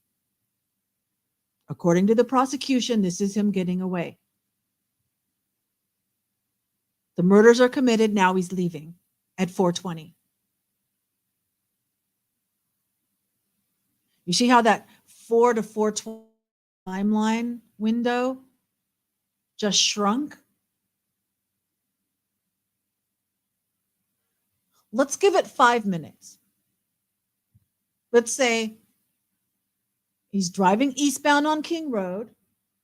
He stops and turns around in front of 500 Queen Road and then drives back westbound on King Road. Those 3 things, I think, are then explained in more detail. I don't think it's a second time. I don't think it's consecutive. I think when he's in front of the King Road residence, right? He's seen driving eastbound on King Road. When he's in front of the King Road residence, it appeared to unsuccessfully attempt to park or turn around in the road. So that was the first thing that they, in the first sentence, there was 3 things. That's the first one in more detail. So he appeared to unsuccessfully attempt to park or turn around. So how he stopped and he's making an attempt. How long does that attempt take? We want to give it 1 minute. Let's be conservative. 1 minute. He then continues to the intersection of Queen Road and King Road, where it can be seen completing a 3-point turn. Do we want to say 2 minutes? Let's be conservative. 2 minutes. I could say 3, but let's say 2. 2 minutes. Less than 60 seconds for each point of the turn. Okay, if he's doing it fast, all right, we'll give him the benefit of the doubt. So that's a total of 3 minutes so far. And then he continued, and then driving eastbound again down Queen Road, what, maybe 30 seconds. Okay, so let's say a total of 4 minutes. Well, that goes from 4:04 to 4:08. And then at 4:20, he's driving away. That does not mean, so how many minutes is between? Can somebody do the minute 20, 10, like 13 minutes? 12 to 13 minutes, right? That does not mean 12 to 13 minutes to commit the murders. That 12 to 13 minutes includes going out of the view of the camera and parking somewhere, walking from the car to the house, entering the house, then committing the murders, and then leaving the house, going back to the car, getting in the car, starting the engine, without leaving any evidence in your car. 0 evidence is ever found in his car, right? So then driving back around to where you're in the view of the camera again.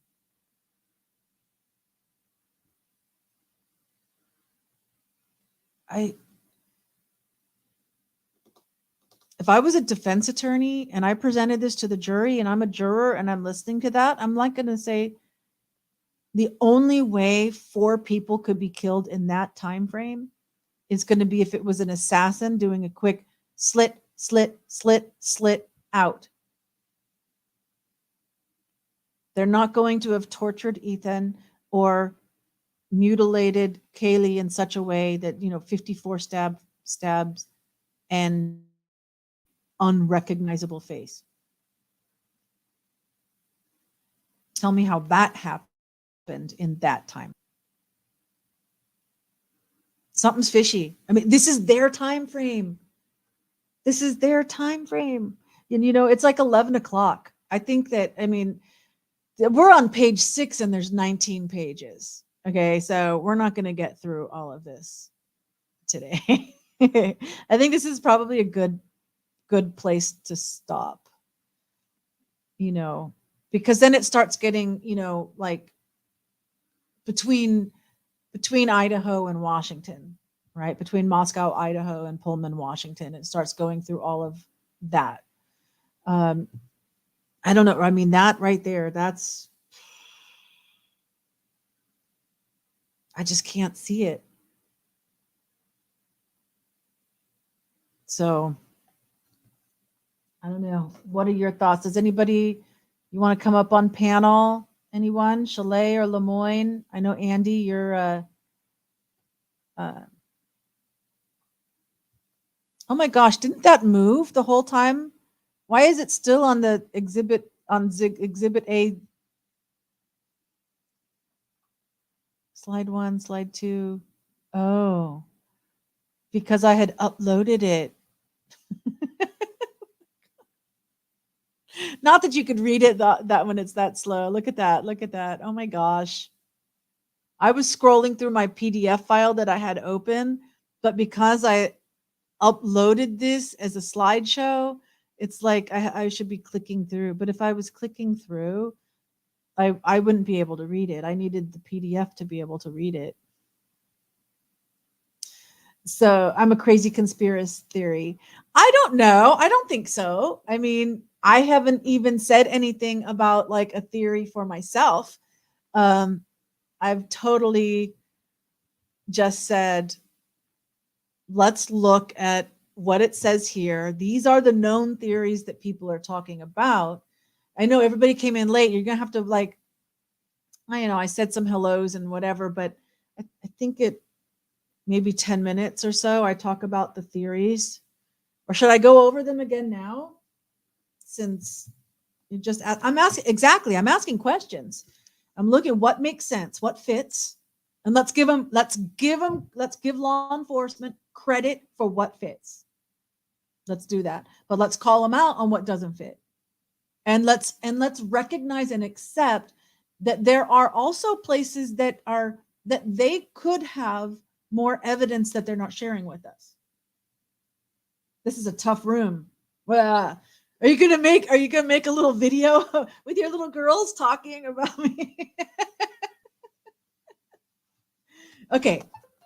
So for anyone who missed the beginning, this is I've got 8 theories here that are what's floating around. Number 1, Bryan Kohberger is the soul killer. Of course, this is the prosecution, that he was obsessed with one victim. Probably. Yeah, probably going to make it. Okay. And then I got to guess which one it is.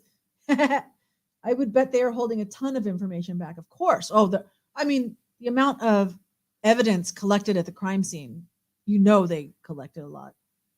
Since I take things wrong. What? I take things wrong? When do I take things wrong? Sometimes I don't get what you're saying or something, right? Or that what somebody says and like, oh, well, what's that about?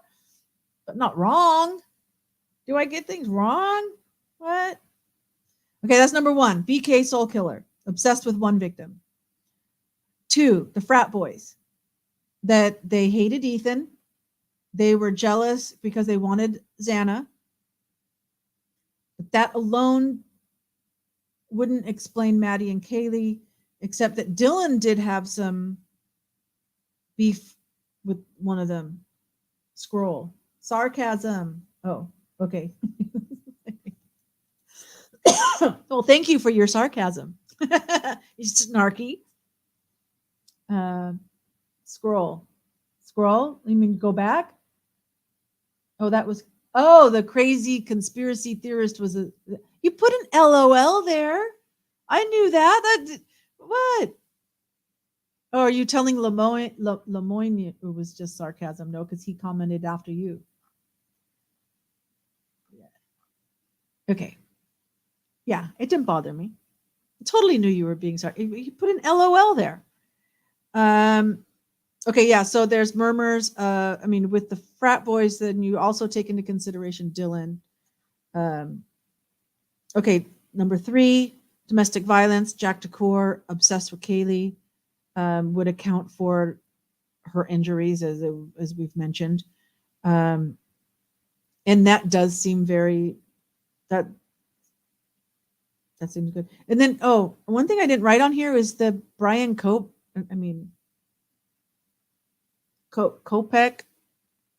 What's his name? Is his name also Brian? But Kopec or whatever, the guy that lived in Washington that the police stormed, and then he, suicide by cop or murder by cop or whatever. We don't know.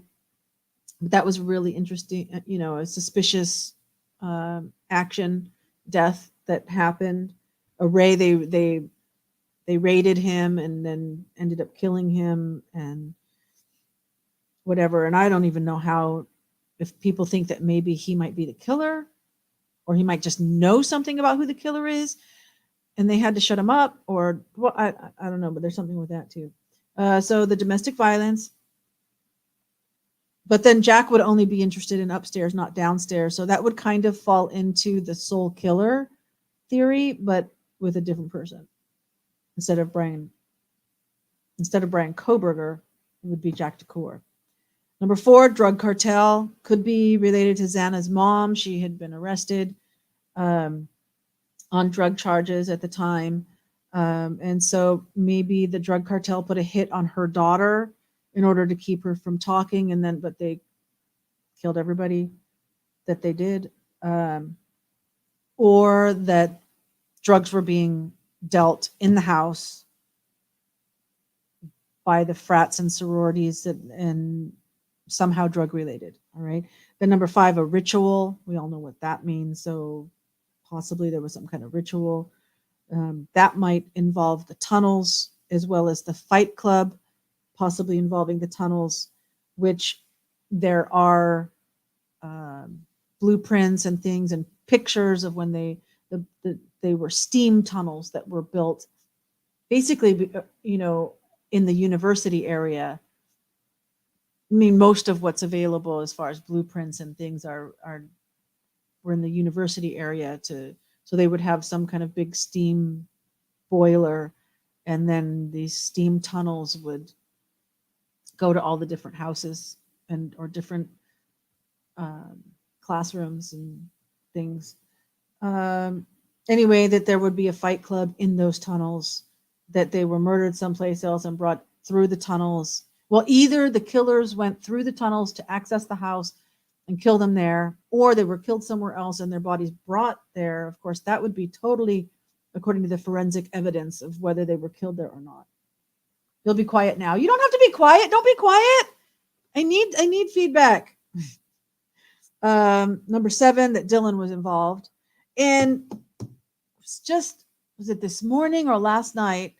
And I caught somebody live, and so I was chatting, and I was in the chat, and someone had mentioned something about Dylan. I don't remember exactly what their comment was, but I just remember. Hey! No. I think the cat was going to go pee somewhere it wasn't supposed. Okay. Anyway, I remember what it made me think, and that is, look at the Manson murders that were, was it Sharon Tate? There was someone, Bianca or something too. There's some Folgers. But was Sharon Tate, Roman Polanski's wife, was the one that was pregnant, and they slaughtered her and the baby, right? And that was, several of them were women that did the killings. And it just made me think, ooh, is that possible? Ooh. Did they test the drains in Dylan's room?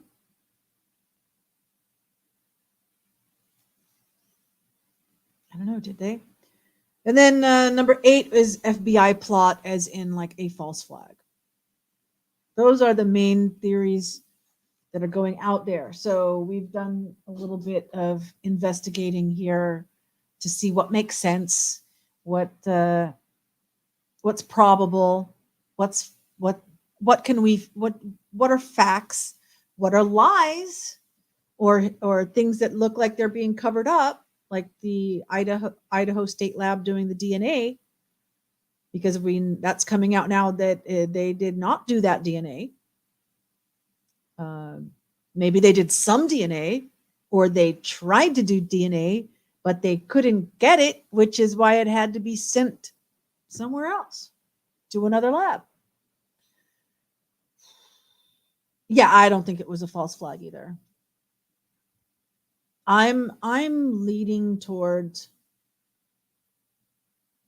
to like one going upstairs, one going downstairs, like at the same time. I'm kind of leaning towards that. But like, I don't know the blood evidence, and let me tell you, that blood evidence is going to tell a lot. They can tell whether it was one person or two people. So I can't say anything definitive as far as like this or that, but just what we do have, I don't trust Dylan and her statement. So I wouldn't base anything on Dylan and her statement. And really, until we were looking at those numbers of suspect vehicle number 1 and the time that it was on the camera, I'm not, because people have done that math as far as making the window 12 minutes. And they go, well, could the murders be committed in 12 minutes? Yes, they could. But they're not taking into account parking the car, getting out of the car, going to the house, coming back from the house, and how much evidence was, I mean, we're hearing there wasn't any blood evidence outside of the house, at least, right? So if there was no blood outside of the house, that means they had to do something with their clothes on the inside. Now, one thing with the hazmat, you could kill the people, have the hazmat on, and then take the hazmat off, or you could kill the people and then put the hazmat on to cover so that everything's on the inside. However, if you did that, you'd think there'd be something that leaked out a little bit or whatever in the car. And there was nothing in his car. And you use luminol, you use bleach, everything. You cannot clean blood away, from luminol, we'll still see it. So that's that as a jury member looking at what we know now, that would be hard for me, because there's evidence.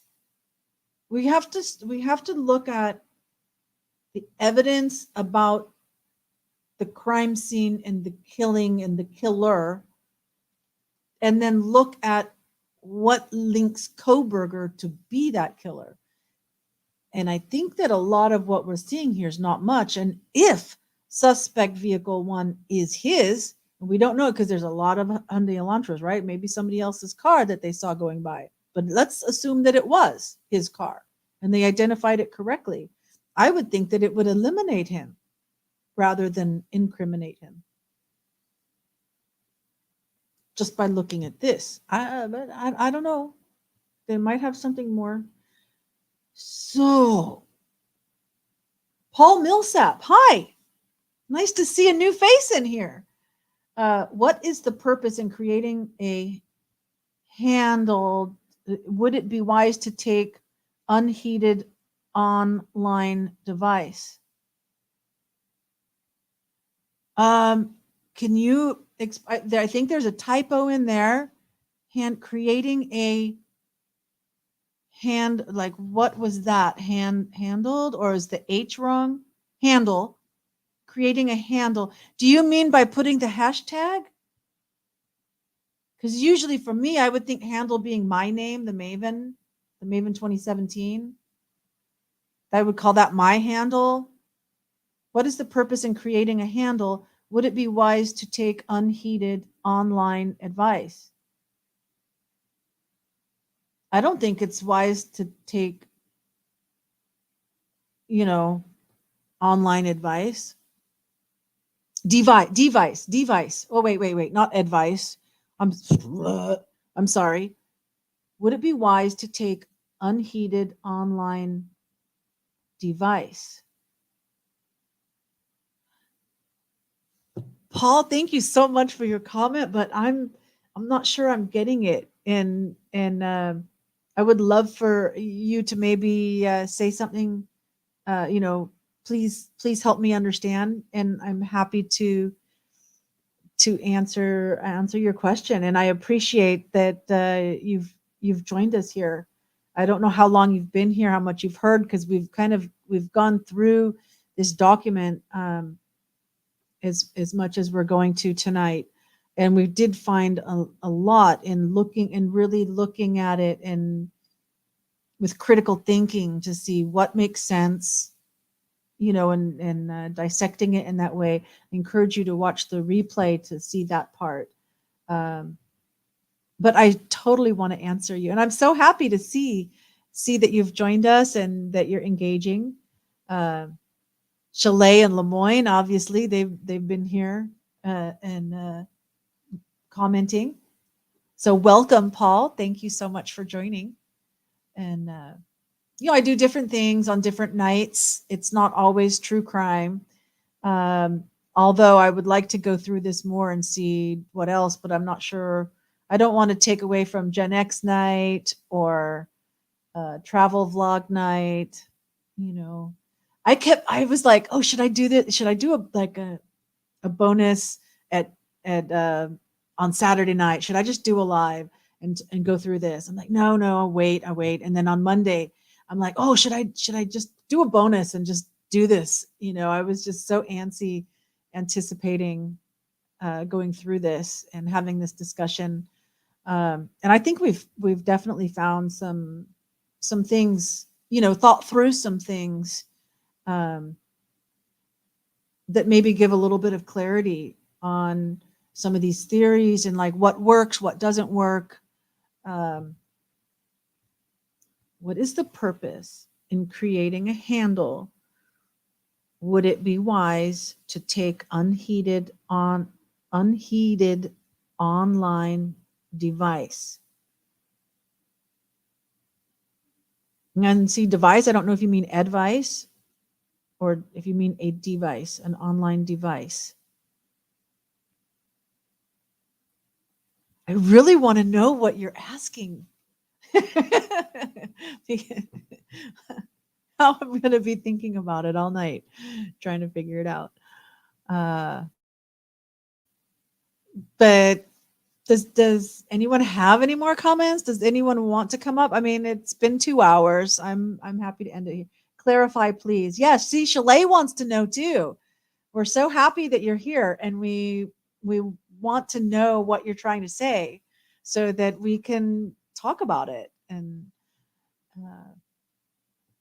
because definitely, I think whatever you're trying to say is something that's a new angle, maybe that we should consider um, and think about. So I'm happy to discuss it. Um, so that means I gotta like keep talking and while you're typing. Hopefully you're typing. I don't get anything that says, you know, not like on other apps where you get the little dots moving as someone's typing. I don't know if you're typing or not. Um, but yeah. And did anybody? I didn't even see on the replay, you guys, about the power praise and this book as I'm reading because we're going through the book Anatomy of the Spirit. And let me tell you, it's like really good. And so even if you can't join me live, um, I think it's valuable as a replay to, you know, and you can skip through like, because in the beginning, and I think the acapella was fine. So I think I'll, on the Power Praise show on Sundays, I'll just do um, some acapella praise and then go into reading the book. Oh, you watched it. Well, what did you think? You know, it's gonna get it's I remember, so I listened to it as a book on tape. There is a name to that background. Mhm.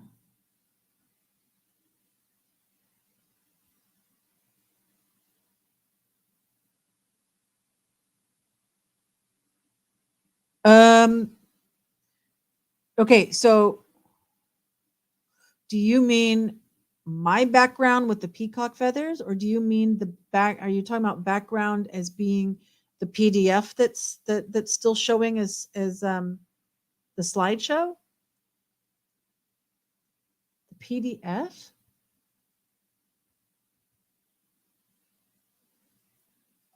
Could you be talking about its purpose in creating a handle? Oh, wait, you mean that I because I have maybe there's a troll. It could be a troll. But it doesn't seem, I don't think so. Paul, you're not a troll. No, there's a name to that background. So I think you mean the little blue square in the, uh, if as you're looking at the screen, the top right corner, um, and it's blue with a little circle that says the Maven 2017, and that would be my handle. And so yeah, that's kind of there. I don't know if they call it a watermark or what. um So what is the purpose in creating it? Would it be wise to take unheeded online device? Do you mean device, or did you mean to write advice? Like to take unheeded online advice from people? Oh, that would make sense. That would make sense because a maven is somebody. Okay, I think I'm with you, Paul. The term maven is somebody who is wise and gives advice. Got it. I'm on you, Paul. I'm on you. Okay, so from your perspective, would it be wise to take my advice as a maven? Okay. And I didn't know there were that many things on the screen. It's okay. Or even just my name on under my picture says the Maven, right? And my channel is called the Maven 2017. No, okay, that's good. No, I think that and let's see. The Maven was my radio show handle. Like when I live in Cambodia now. I'm from California. I moved to Cambodia 16 years ago, and for about 5 years, I was a radio host, and I was known as Lady Miriam for a long time. But then this British guy came after about 3 years. This British guy came. I said, "You can't call your name can't be Lady. You're not a lady, like as in the gentry, like UK gentry, right?" And so so and even though I had a huge following as Lady Miriam, and that was established, hi Andy. Oh, thank you for saying hi to Paul and welcoming him. Hi, Sir Paul. Change it to 2023. Well, yeah, 2017 makes it sound older. Making sure you know with the peacock thing. Okay, so they made me change it, and so somehow I went from Lady Miriam to the Maven at that point, because I don't know. I did one of my shows was like helping people learn English idioms in between. It was some kind of like educational show, but with music. So you play the music, but in between the song, every 2 or 3 songs, we'd go over an idiom. So there was like teaching. Then I did like a lifestyle show that was like interviewing people. So that actually, we'd have like a song at the break, but it was mostly talking, like a talk show interviewing people in Phnom Penh. And then and so that one was also like imparting information, wisdom to people. You think of a bird, the raven, Maven Raven. And then I did a breakfast show, the Breakfast Club, I think is what we called it, which was like 2-3 hours in the morning. You know, the weekly commute time kind of show. So, in fact, I had a power praise show on Sunday mornings, and this same guy that made me change my name from Lady Miriam made me change it. Said, "Oh, you can't do," because we were doing like Christian music that wasn't overtly like Jesus, but just it was made by Christian artists in the Billboard the Billboard top 100 Christian songs, and not so much praise and worship as in just Christian music. So it was like positive music on Sunday mornings. And he canceled that too. But then I started doing a news show. I did the news for them all the time. I'd find the news stories, I'd record the news stories, and then those would be played throughout the day by all the different hosts at the time allotted for them to be played. And we turned it into kind of like a video thing. And because I left the radio station, and so I thought maybe I could do like this persona thing on YouTube, across platforms, social media, because I had so many people following me already. I mean, I had people like I'd be at a restaurant or something, and they say, "Oh, I'm talking and chatting with someone. Well, my name's Bill, and oh, well, my name's Miriam, and Miriam is such a unique name. They're like, you mean like Lady Miriam? I'm like, or no, or sometimes I'd give them my business card, and then they would see Lady Miriam on there or something, and so people recognize my, or maybe it was my voice. Some I think it was a little bit of everything. Some people, you sound familiar. Do I know you from somewhere? I'm like, well, you might recognize my voice from Radio 103.7, Lady Miriam. And they're like, oh, wow, I love your show. I love it. He's mean, LOL. No, nobody's mean. Was the paparazzi chasing me? Almost, right? Uh, anyway, like people enjoyed listening to me on the radio, but it didn't really transfer over to social media. But I did a show called Deconstructed, where I would take those news. It was a weekly show, and I would I would share the news of the week, but I would choose one story that would I'd break down and like teach critical thinking. And not to just look at a headline and react and without understanding the complexities of a news story, so that was the goal. And so that's kind of how it evolved into the Maven. And I figure, like, what if it was like, it's kind of like established on a building. So I thought, okay, I started it in 2017, and I always know how long the Maven persona has like existed. So yay, Polly, elaborate. All good. Yeah, we figured it out. Yay! Thank you so much for bringing that to the attention. And you're a very valid point. If somebody's a Maven giving advice, why should you listen? You don't know me,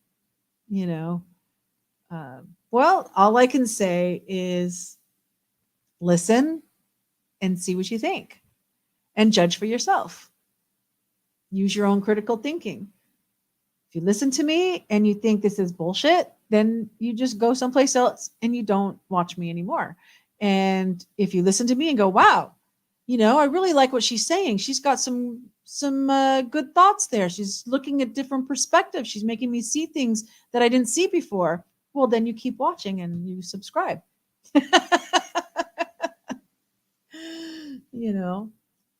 So, but yeah, that was wonderful to notice that and to ask about that.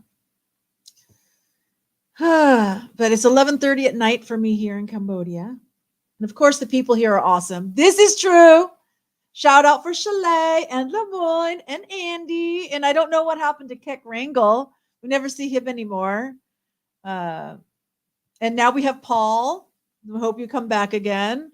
Like I said, there's a variety. It's a variety show in different days of the week. Tomorrow's Gen X, so I'll need to read chapter 2 of the childhood memories, and then we just ramble from there. Right? Happy face from Lemoyne. Thank you. Oh, I wouldn't want to jinx anything. The pound 2017 is 4 digits long. Okay. It is 4 digits. You're right. And certainly we don't want any jinxing going on, but you're definitely welcome. Seems like a long distance number. Okay.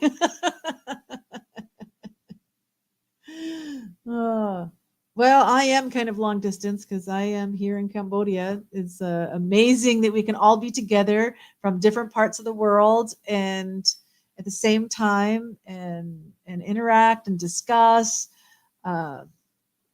So Tuesdays are my ramble time. The subject could be anything. And so if there's a true crime subject to talk about, we bring it up here. I'll go over. I mean, I think we really kind of hit.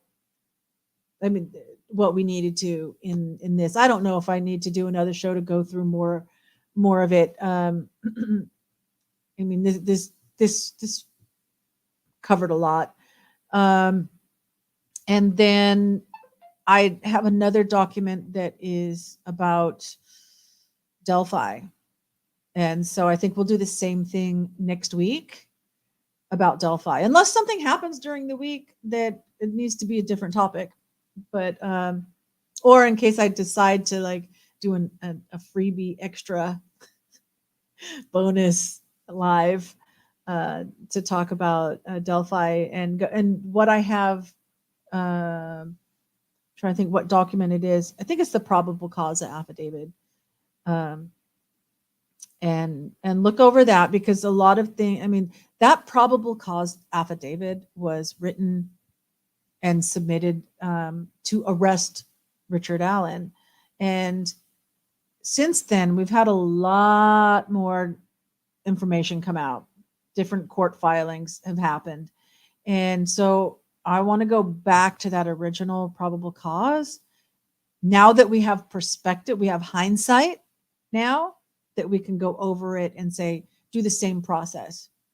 What's true? Which of the things in there are facts? Which of the things maybe were lied about? Which of the things were maybe just omitted or unverifiable that could be true, but maybe, there's wiggle room, whatever.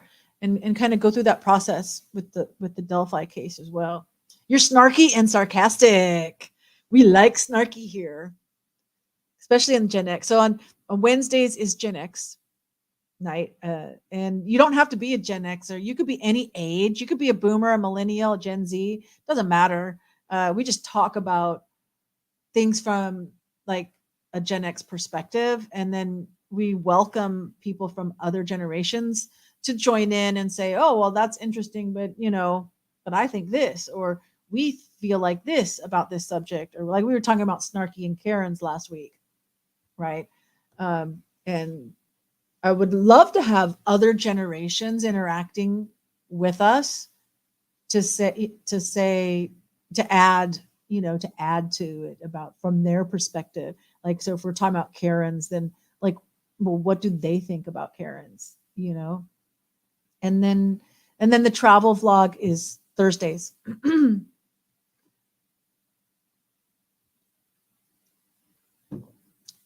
And then Power Praise, we're going through the book Anatomy of the Spirit, which is like really cool because it's all about like kind of more quantum kind of stuff, So that's me, and that's what I do. And I'm going to close it for tonight. And I just want to thank everybody for showing up. And as we're learning in Anatomy of the Spirit, that like our love, can reach out across time and space. So whether you're watching this live with me right now, or whether you're watching on a replay, my love that I'm sending out to you right now is going to reach you. And that's amazing. See you tomorrow. Take it easy, nice and breezy. That's right. See you later, alligator. What do you say back? See you later, alligator. He's going to be first invited. What do you say? What's the next line? Give you a minute to type.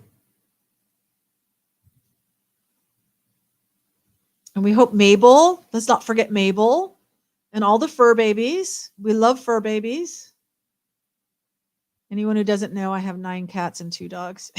I am officially a cat lady now. Oh, well, nobody's typed fast enough to type. See you later. Okay. See you later, alligator. There you go. After a while, crocodile, or in a while, crocodile. Yes. There you go. You got it. From Florida. You should know that one.